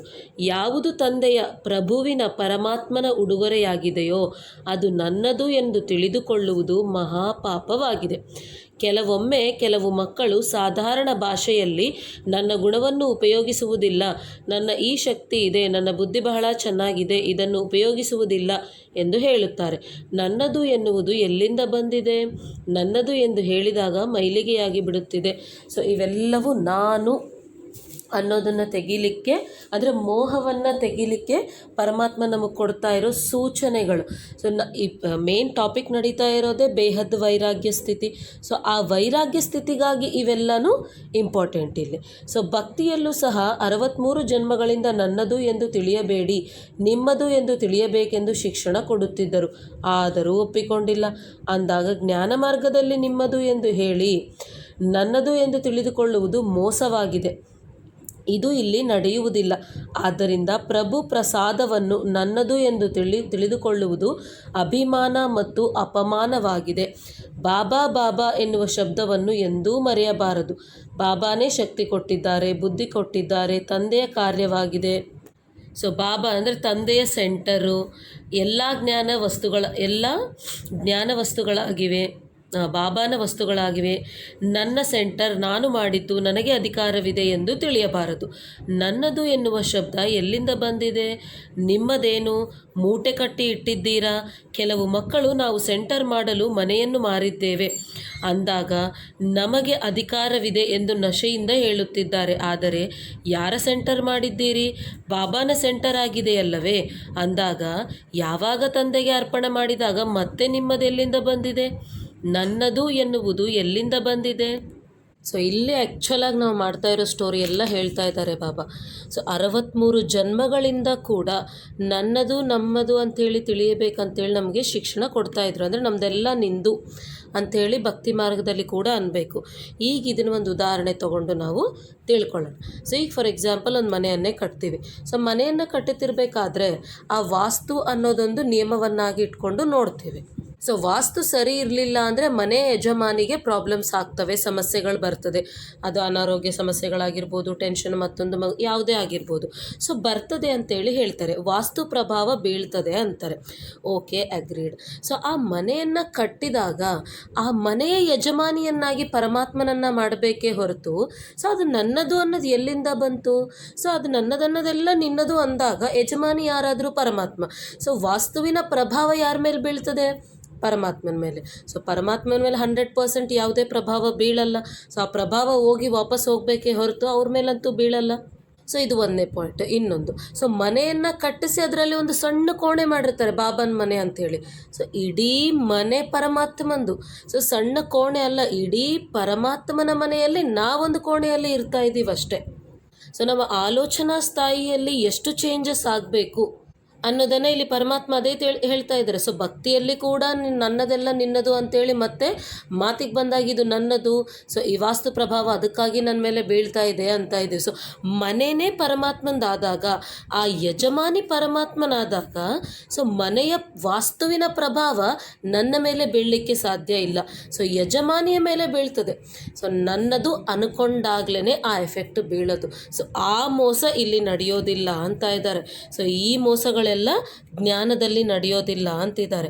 ಅದಾದಮೇಲೆ ಏನು ಹೇಳ್ತಾರೆ? ಈ ರೀತಿ ಪರಮಾತ್ಮನಿಗೆ ಕೊಟ್ಟಿರೋದು ನಂದು ಅಂತ ಇದ್ದೀರಿ ಅಂದರೆ ಸೊ ಅದೇನಂತ ಇದ್ದಾರೆ? ಅದು ಮೋಸ. ಪ್ರಭು ಪ್ರಸಾದ ನನ್ನದು ಅಂತೇಳಿ ತಿಳ್ಕೊಂಡ್ರೆ ಅಭಿಮಾನ, ಅಪಮಾನ ಅಂತಿದ್ದಾರೆ. ಅದೇ ರೀತಿ ಇದು ಸೆಂಟರ್ಗೆ ಕೂಡ ವರ್ತಿಸ್ತದೆ. ಇದು ನನ್ನ ಸೇವಾ ಸ್ಥಾನ, ಇದು ನನ್ನ ಜಿಜ್ಞಾಸುಗಳು, ಇವೆಲ್ಲ ಅನ್ನಬಾರ್ದು ಅಂತಾರೆ. ಸೊ ಒಂದು ವೇಳೆ ಸೆಂಟ್ರ್ ಕಟ್ಟಲಿಕ್ಕೆ ನಾವು ಮನೆ ಮನೆ ನಾವೇ ಕಟ್ಟಿರೋದು, ನಾವೇ ಮಾಡಿರೋದು ಅಂತಂದರೆ ಒಂದು ಸಲ ಸಮರ್ಪಣೆ ಮಾಡಿದ ಮೇಲೆ ಈ ತನುವೇ ನಮ್ಮದಾಗೋದಿಲ್ಲ. ಸೊ ಮನಸ್ಸು ನಮ್ಮದಾಗೋದಿಲ್ಲ, ಎಲ್ಲನೂ ಪರಮಾತ್ಮಂದೇ ಆಗ್ತದೆ. ಹಾಗಿದ್ದಾಗ ಪರಮಾತ್ಮನಿಗೆ ಕೊಟ್ಟಿರುವ ವಸ್ತು ಅಂದರೆ ಕೊಟ್ಟಿರುವುದನ್ನು ಮತ್ತೆ ಪಡೆಯೋದಲ್ಲ, ಕೊಡುವ ದಾತನ ಮಕ್ಕಳಾಗಿದ್ದು ನಾವು ಕೊಟ್ಟಾದಮೇಲೆ ಸಮರ್ಪಣೆ ಮಾಡಾದಮೇಲೆ ನಮ್ಮದು ಅಂತೇಳಿ ಎಲ್ಲಿಂದ ಬಂತು, ಏನಾದರೂ ಮೂಟೆ ಕಟ್ಟಿಟ್ಟಿದ್ದೀರಾ ಅಂತೇಳಿ ಕೇಳ್ತಾ ಇದ್ದಾರೆ. ಅದಕ್ಕಾಗಿ ಸೊ ಇವೆಲ್ಲವೂ ಹೇಳಲಿಕ್ಕೆ ರೀಸನು ವಿದ್ಯಾರ್ಥಿಗಳಲ್ಲಿ ಮನವಿ, ಸೆಂಟರ್ಗೆ ಅಪೋಸಿಟ್ ಈ ರೀತಿ ತಿಳಿಬೇಡಿ. ಸೊ ಇವೆಲ್ಲ ಹೇಳಲಿಕ್ಕೆ ರೀಸನ್ ಏನು ಅಂದರೆ ಒಂದೇ ಒಂದು ಉದ್ದೇಶ, ಎಲ್ಲರೂ ಈ ಎಂಡಿಂಗ್ ಎಕ್ಸಾಮಲ್ಲಿ ಪಾಸ್ ಆಗಬೇಕು ಅಂತ. ಯಾವಾಗಾದರೆ ನಮ್ಮ ಹತ್ರ ಇವೆಲ್ಲ ಕ್ಯಾರೆಕ್ಟರ್ಸ್ ಇರೋದಿಲ್ಲನೋ, ಸೊ ಅವಾಗ ಏನಾಗ್ತದೆ ಅಂದರೆ ಬೇಹದ ವೈರಾಗ್ಯ ಸ್ಥಿತಿ ಬರಲ್ಲ. ಸೊ ಯಾವಾಗ ನಾವು ಬ್ರಹ್ಮ ಬಾಬಾ ಸಮಾನವಾದ ವೈರಾಗಿಗಳಾಗೋದಿಲ್ಲನೋ ಆಟೋಮ್ಯಾಟಿಕ್ಕಾಗಿ ಎಂಡಿಂಗ್ ಎಕ್ಸಾಮಲ್ಲಿ ಫೇಲ್ ಆಗಿಬಿಡ್ತೀವಿ. ಸೊ ಅದರಲ್ಲೇ ಫೇಲ್ ಆದಮೇಲೆ ನೆಕ್ಸ್ಟ್ ಅನ್ನೋದಂತೂ ಇನ್ನು ಯೋಚನೆ ಮಾಡ್ತಕ್ಕದ್ದೇ ಅಲ್ಲ. ಸೊ ಅದಕ್ಕಾಗಿ ಫೈನಲ್ ಎಕ್ಸಾಮ್ ಪ್ರಿಪ್ರೇಷನ್ ಮಾಡ್ತಾ ಇರೋರು, ಫೈನಲ್ ಎಕ್ಸಾಮಲ್ಲಿ ನಾನು ಒಳ್ಳೆ ಮಾರ್ಕ್ಸನ್ನು ಪಡಿಬೇಕು ಅನ್ನೋರು ಇವೆಲ್ಲವೂ ಫಾಲೋ ಮಾಡಲೇಬೇಕು. ಎಲ್ಲವೂ ಬಾಬಂದೆ.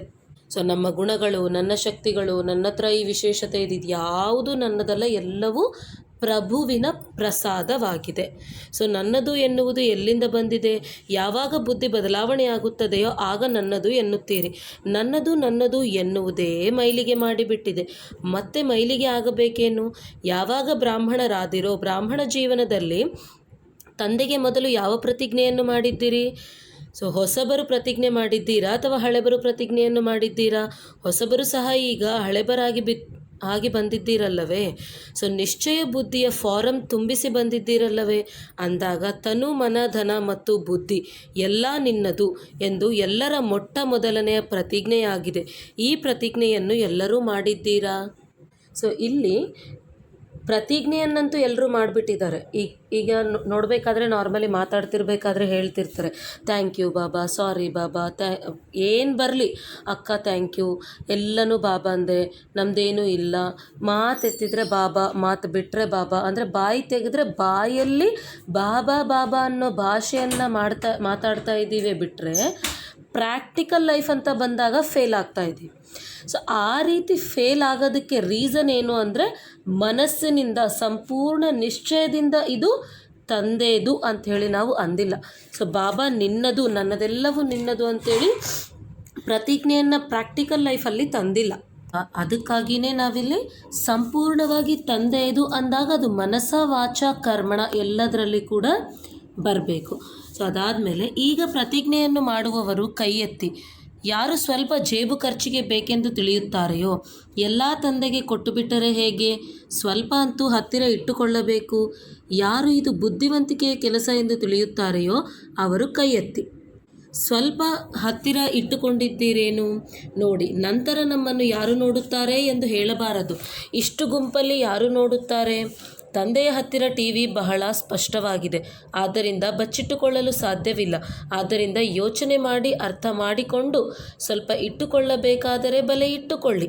ಪಾಂಡವರು ಏನು ತಿಳಿದುಕೊಂಡಿದ್ದೀರಿ? ಸ್ವಲ್ಪ ಇಟ್ಟುಕೊಳ್ಳಬೇಕೇನು? ಚೆನ್ನಾಗಿ ಯೋಚನೆ ಮಾಡಿ. ಯಾರು ಇಟ್ಟುಕೊಳ್ಳಬೇಕೋ ಅವರು ಕೈ ಎತ್ತಿ ಪಾರಾಗುತ್ತಾರೆ. ಇಲ್ಲವೆಂದರೆ ಈ ಸಮಯ, ಸಭೆ ನಿಮ್ಮ ಭುಜಗಳನ್ನು ಅಲುಗಾಡಿಸುವುದು ಎಲ್ಲವೂ ಕಾಣಿಸುತ್ತದೆ. ಸೊ ಇಲ್ಲಿ ಏನಾಗ್ತದೆ ಅಂದರೆ ಪರಮಾತ್ಮ ಡ್ರಾಮಾ ಅನ್ನೋದನ್ನು ಒಂದು ಟೈಮಲ್ಲಿ ನಿಲ್ಲಿಸ್ತಾರೆ. ಸೊ ಅದನ್ನು ನಿಲ್ಲಿಸಿದಾಗ ಸೊ ನಮ್ಮ ಕರ್ಮಗಳೇ ನಮಗೆ ಶಿಕ್ಷೆಗಳಾಗಿ ನಮ್ಮೆದುರಿಗೆ ಬಂದು ನಿಲ್ತದೆ. ಸೊ ಇಲ್ಲಿ ಎಲ್ಲರೂ ಹೇಳ್ತಾ ಇರ್ತಾರೆ ಧರ್ಮರಾಜ ಪಾತ್ರದಲ್ಲಿ ಪರಮಾತ್ಮ ನಮಗೆ ಶಿಕ್ಷೆಗಳನ್ನು ಹಾಕ್ತಾರೆ ಅಂತ. ಪರಮಾತ್ಮ ನಮಗೆ ಯಾವುದೇ ಶಿಕ್ಷೆ ಹಾಕಲ್ಲ, ನಮ್ಮ ಕರ್ಮನೇ ನಮಗೆ ಶಿಕ್ಷೆಯಾಗಿ ಬರ್ತದೆ. ಸೊ ಅದನ್ನೇ ಇವಾಗ ಯೋಗ ಅನ್ನೋ ಒಂದು ಅಗ್ನಿಯಲ್ಲಿ ಭಸ್ಮ ಮಾಡ್ಕೊಳ್ರಿ ಅಂತ ಹೇಳ್ತಿರ್ತಾರೆ. ಸೊ ಅದೇ ಯೋಗ ಅನ್ನೋ ಅಗ್ನಿಯಲ್ಲಿ ಅವಾಗ ಭಸ್ಮ ಮಾಡ್ಕೊಳ್ಳೋಕ್ಕಾಗಲ್ಲ. ಏಕೆ ಅಂದರೆ ಅಲ್ಲಿ ತಂದೆಯ ಪಾತ್ರವನ್ನು ಪರಮಾತ್ಮ ಪೋಷಿಸೋದಿಲ್ಲ. ಬರೀ ಧರ್ಮರಾಜನ ಪಾತ್ರ ಅಂದರೆ ನಿಯಮಗಳನ್ನು ಕಾನೂನನ್ನು ಅಪ್ಲೈ ಮಾಡಿ ಕೂತು ಬಿಡ್ತಾರಷ್ಟೇ. ಸೊ ಸಾಕ್ಷಿಯಾಗಿ ನೋಡ್ತಿರ್ತಾರಷ್ಟೆ. ಸೊ ಆ ರೀತಿ ಇದ್ದಾಗ ಏನಾಗ್ತದೆ ಅಂದರೆ ನಾವಿದನ್ನು ಮಾಡಿದ್ದಕ್ಕಾಗಿ ಇದು ರಿಸಲ್ಟು. ಸೊ ಏನು ಮಾಡಿದರೆ ಯಾವ ರಿಸಲ್ಟ್ ಬರ್ತಾ ಇದೆ ಅನ್ನೋದು ಆತ್ಮನ ವಿಜುವಲೈಸೇಷನ್ ಅಂದರೆ ಟಿ ವಿಯಲ್ಲಿ ಕಾಣಿಸಿದಷ್ಟು ಸ್ಪಷ್ಟವಾಗಿ ಎಲ್ಲನೂ ಕಾಣಿಸ್ತದೆ. ಸೊ ಇಷ್ಟು ಗುಂಪಿನಲ್ಲಿ ನನ್ನನ್ನು ನೋಡೋರು ಯಾರು ಅಂತೇಳಿ ಸುಮ್ಮನೆ ಪರಮಾತ್ಮ ಪ್ರಶ್ನೆ ಕೇಳಿದರೆ ಸಾಕು ಕೈ ಎತ್ತು ಬಿಡೋದು. ಇದನ್ನು ಮಾಡ್ತೀರಾ ಅಂದರೆ ಹ್ಞೂ, ಇದನ್ನು ಮಾಡ್ತೀರಾ ಅಂದರೆ ಹ್ಞೂ ಅಂತೇಳಿ ಕೈ ಎತ್ತಿಬಿಡೋದು. ಕೈ ಎತ್ತಿದ ಮೇಲೆ ಸ್ವಯಂ ಪರಮಾತ್ಮ ಬಂದು ಅಲ್ಲಿ ನಮಗೆ ಪ್ರತಿಜ್ಞೆ, ಅಂದರೆ ಇದನ್ನು ಮಾಡ್ತೀರಾ ಅಂಥೇಳಿ ಧಾರಣೆಗಾಗಿ ಪ್ರತಿಜ್ಞೆಯನ್ನು ಮಾಡ್ತೀರಾ ಅಂತ ಕೇಳಿದಾಗ ಕೈ ಎತ್ತಿದಾಗ, ಅದನ್ನು ಮಾಡದೇ ಇದ್ದಾಗ ಎಂಡಿಂಗಲ್ಲಿ ನಾನು ಇಷ್ಟು ನಿಯಮಗಳನ್ನ ಪಾಲಿಸಿದೆ, ಇಷ್ಟೆಲ್ಲ ಮಾಡಿದೆ, ಏನೆಲ್ಲ ಮಾಡಿದೆ ನಾನು, ಆದರೂ ಕೂಡ ನನಗೆ ಇಂಥ ಜನ್ಮನ ಅಂತ ಬಂದಾಗ, ಆ ಪ್ರಶ್ನೆ ಬಂದಾಗ ನಮ್ಮ ಒಂದು ಮನಸ ವಾಚ ಕರ್ಮಣ, ಅಂದರೆ ನಾನು ಏನು ಮಾಡಿದೆ, ಪ್ರತಿಜ್ಞೆನ ಮಾಡ್ತಿದ್ದೆ ಅಂದರೆ ಹ್ಞೂ ಅಂತೇಳಿ ಹೇಳಿ ಕೈ ಎತ್ತಿ ನಿಜಾಯಿತಿ ಅನ್ನೋ ಸಬ್ಜೆಕ್ಟ್ ಆ ಪೇಪರಲ್ಲಿ ಫೇಲ್ ಆಗಿಬಿಟ್ಟೆ. ಏಕೆ ಅಂದರೆ ನಾನು ಏನು ಹೇಳಿದ್ನೋ ಅದನ್ನು ಮಾಡದೇ ಇರೋದು ನಮಗೆ ಟಿ ವಿಯಲ್ಲಿ ಕಾಣಿಸಿದಷ್ಟು ಸ್ಪಷ್ಟವಾಗಿ ಕಾಣಿಸ್ತದೆ. ನಮ್ಮ ಜನ್ಮಗಳು ಆ ರೀತಿ ಬರಲಿಕ್ಕೆ ರೀಸನ್ ಏನು, ಯಾವ ಸಂಸ್ಕಾರದ ಆಧಾರದ ಮೇಲೆ ಆ ಜನ್ಮವನ್ನು ನಾವು ಪಡಿತಾ ಇದ್ದೀವಿ, ಯಾವ ಕರ್ಮದ ಆಧಾರದ ಮೇಲೆ ಆ ಸಂಸ್ಕಾರ ರೆಕಾರ್ಡ್ ಆಯಿತು, ಯಾವ ಒಂದು ಕರ್ಮಗಳ ಆಧಾರದ ಮೇಲೆ ನಮಗೆ ಪ್ಲಸ್ ಪಾಯಿಂಟ್ಸ್ ಅಂದರೆ ಅಂಕಗಳು ಜಮಾ ಆಗ್ತಾ ಇದೆ, ಯಾವ ಸಂಸ್ಕಾರಗಳ ಆಧಾರದ ಮೇಲೆ ನಮಗೆ ಅಂಕಗಳು ಮೈನಸ್ ಆಗ್ತಾ ಇದೆ, ಅಂದರೆ ಕಳೀತಾ ಇವೆ ಅಂಕಗಳು ಅಂತೇಳಿ ಕೂಡ ಅಲ್ಲಿ ಸ್ಪಷ್ಟವಾಗಿ ಗೊತ್ತಾಗ್ತದೆ. ಅದು ಗೊತ್ತಾದಾಗಲೇ ನಮಗೆ ಆ ರಕ್ತದ ಕಣ್ಣೀರಾಗಿರ್ಬೋದು, ಆ ಪೇಯ್ನ್ ಆಗಿರ್ಬೋದು ಬರೋಕ್ಕೆ ಚಾನ್ಸ್ ಇರೋದು. ಇಲ್ಲ ನೀವು ಧರ್ಮರಾಜಪುರಿಯಲ್ಲಿ ರಾಜನಂಗೆ ನಡೀತೀರಾ ಅಂಥೇಳಿ ಕೇಳ್ತಾರೆ. ಅಂದರೆ ರಾಜನಂಗೆ ನಡೆಯೋರು ಯಾರು, ಎಲ್ಲವನ್ನ ಇಲ್ಲೇ ಕ್ಲಿಯರ್ ಮಾಡಿಕೊಂಡು ಈ ನನ್ನದು ಅನ್ನೋದನ್ನು, ಆ ಮೋಹವನ್ನು ತೆಗೆದವರು ಆ ರೀತಿ ನಡೀಲಿಕ್ಕೆ ಸಾಧ್ಯ. ಅಂದರೆ ಈಗಲೇ ಎಲ್ಲವೂ ಕರ್ಮದ ಖಾತೆಯನ್ನು ಕ್ಲಿಯರ್ ಮಾಡಿ ಬೇಕಾಗಿರೋಷ್ಟು ಪುಣ್ಯವನ್ನು ಜಮಾ ಮಾಡ್ಕೊಂಡಿದ್ರೆ ಅಲ್ಲಿ ರಿಗ್ರೆಟ್ ಅನ್ನೋದು ಫೀಲ್ ಆಗೋ ಅವಶ್ಯಕತೆ ಇರಲ್ಲ. ಅಯ್ಯೋ ನಾನು ಮಾಡಲಿಲ್ಲ ಅನ್ನೋ ಒಂದು ಭಾವನೆ ಬರೋದೇ ಇಲ್ಲ ಅಲ್ಲಿ. ಅದಕ್ಕಾಗಿ ಇಲ್ಲಿ ಹೇಳ್ತಾ ಇದ್ರು, ತನು ಮನ ಧನ ಅನ್ನೋ ವಿಷಯ ಬಂದಾಗಲೂ ಕೂಡ ಇನ್ನು ಸ್ವಲ್ಪ ಜೇಬಿ ಖರ್ಚಿಗಾಗಿ ಇಟ್ಕೋಬೇಕು ಅಂದ್ಕೊಳ್ತಾ ಇದ್ದೀರಾ. ಅದು ತನು ಮನ ಧನ ಅಂದಾಗ ಬರೀ ಜೇಬು ಖರ್ಚು ಅಂದ ತಕ್ಷಣ ಎಲ್ಲರೂ ಧನವನ್ನೇ ತಗೊಳ್ಳೋ ಅವಶ್ಯಕತೆ ಇಲ್ಲ. ಅದರ ಜೊತೆಗೆ ಕೆಲವೊಬ್ಬರು ಹೇಳ್ತಾ ಇರ್ತಾರೆ, ಈ ಕಲಿಯುಗದಲ್ಲಿ ಕ್ರೋಧ ಮಾಡಲಿಲ್ಲ ಅಂದರೆ ಕೆಲಸಗಳಾಗೋದೇ ಇಲ್ಲ, ಕ್ರೋಧದಿಂದ ಹೇಳಿದಾಗಲೇ ಆಗೋದು, ಹಿಂಗೆಲ್ಲ ಹೇಳ್ತಾರೆ. ಅಂದರೆ ಕ್ರೋಧ, ಈ ಕಾಮಕ್ರೋಧ ಲೋಭ ಅಹಂಕಾರಗಳನ್ನ ಕೂಡ ಜೇಬು ಖರ್ಚಿಗೆ ಇಟ್ಕೊಂಡಿದ್ದೀರಾ ಅಂತ ಹೇಳಿ ಕೇಳ್ತಾ ಇದ್ದಾರೆ. ಇನ್ನು ಧನದ ವಿಷಯದಲ್ಲಿ ಬಂದಾಗ, ಧನ ಸೇವೆಗಾಗಿ ಪರಮಾತ್ಮ ನಮಗೆ ಬೇಕಾದಷ್ಟು ಶ್ರೀಮತಗಳನ್ನ ಕೊಟ್ಬಿಟ್ಟಿದ್ದಾರೆ. ಆ ಶ್ರೀಮತದಲ್ಲಿ ಒಂದೇನೆಂದರೆ, ನಮಗಾಗಿ ನಾವು ಹೊಟ್ಟೆಯನ್ನು ಸುಟ್ಕೊಂಡು ಎಲ್ಲವನ್ನ ಬಿಟ್ಟು ಕಂಪ್ಲೀಟ್ ಈ ಸ್ಮಶಾನ ವೈರಾಗ್ಯದಲ್ಲಿ ಹೋಗಿ, ಅಥವಾ ಹದ್ದಿನ ಒಂದು ವೈರಾಗ್ಯ ಅರಣ್ಯಗಳಿಗೆ ಹೋಗಿ ಇದ್ದದನ್ನೆಲ್ಲ ಕೊಟ್ಬಿಡಿ ಅಂತೇನು ಹೇಳ್ತಾ ಇಲ್ಲ. ಧನ ಸೇವೆ ಅನ್ನೋ ವಿಷಯ ಬಂದಾಗ ನಾವು ಸಂಪಾದಿಸ್ತಾ ಇರೋ ಪ್ರತಿಯೊಂದು ಪೈಸೆ ಅದು ಪರಮಾತ್ಮಂದೇ, ಅದು ಪರಮಾತ್ಮನ ಭಂಡಾರ. ಅದರಲ್ಲಿಂದ ನಾವು ತೆಗೆದುಕೊಂಡು ಉಪಯೋಗಿಸ್ತಾ ಇದ್ದೀವಿ. ನಮ್ಮ ದಿನನಿತ್ಯದ ಏನೇನು ಖರ್ಚುಗಳಿವೆಯೋ ಅಥವಾ ನಮ್ಮ ದಿನನಿತ್ಯದ ಏನೇನು ಅವಶ್ಯಕತೆಗಳಿವೆಯೋ ಅದೆಲ್ಲದನ್ನು ಮಾಡ್ತೀವಿ.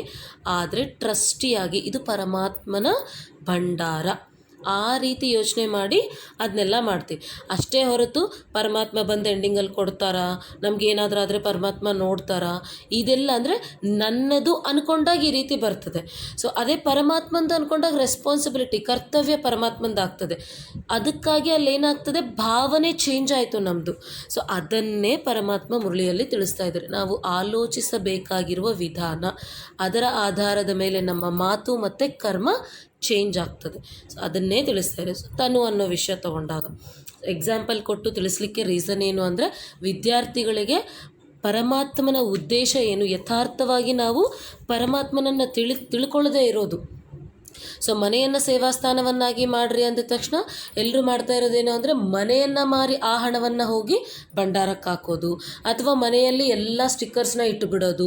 ಅದಲ್ಲ, ಮನೆಯನ್ನು ಸೇವಾಸ್ಥಾನ ಅಂದರೆ ಆ ಮನೆಯಲ್ಲಿ ನಾವು ಇರ್ತಾ ಕೂಡ ಜ್ಞಾನವನ್ನೇ ಎಲ್ಲರಿಗೂ ತಿಳಿಸ್ಕೊಡೋದು, ಎಲ್ಲರಿಗೂ ಧಾರಣಾ ಸ್ಥಾಯಿಯಲ್ಲಿ ನಮ್ಮ ಪ್ರಾಕ್ಟಿಕಲ್ ಲೈಫ್ ಎಕ್ಸಾಂಪಲ್ ಆಗೋದು, ಸರ್ವಶಕ್ತಿಗಳು ಅಷ್ಟಶಕ್ತಿಗಳಿಂದ ಯಾರಿಗೇನು ಅವಶ್ಯಕತೆ ಇದೆಯೋ ಆ ಶಕ್ತಿಯನ್ನು ಕೊಟ್ಟು ಪಾಲನೆ ಮಾಡೋದು. ಅದನ್ನು ನಾವು ಮನೆಯಲ್ಲಿ ಕೂತ್ಕೊಂಡೇ ಮಾಡಿದಾಗ ಮನೆ ಸೇವಾಸ್ಥಾನ ಆಗೋದಿಲ್ಲನ. ಅದನ್ನು ಸ್ಥೂಲವಾಗಿ ತಗೊಳ್ಳೋ ಅವಶ್ಯಕತೆ ಇಲ್ಲ. ಪರಮಾತ್ಮ ಯಾರಿಗೆ ಯಾವ ಶ್ರೀಮತವನ್ನು ಯಾವ ರೀತಿ ಕೊಡಬೇಕು ಆ ರೀತಿ ಕ್ಲಿಯರಾಗಿ ಕೊಟ್ಟಾದ ಮೇಲೆ ನಾವಿನ್ನೂ ಕನ್ಫ್ಯೂಷನ್ಗೆ ಒಳಗಾಗ್ತಾ ಇದ್ದೀವಿ ಅಂದರೆ ಅದರ ಅರ್ಥ ಕರೆಕ್ಟಾಗಿ ನಾವು ಓದ್ತಾ ಇಲ್ಲ.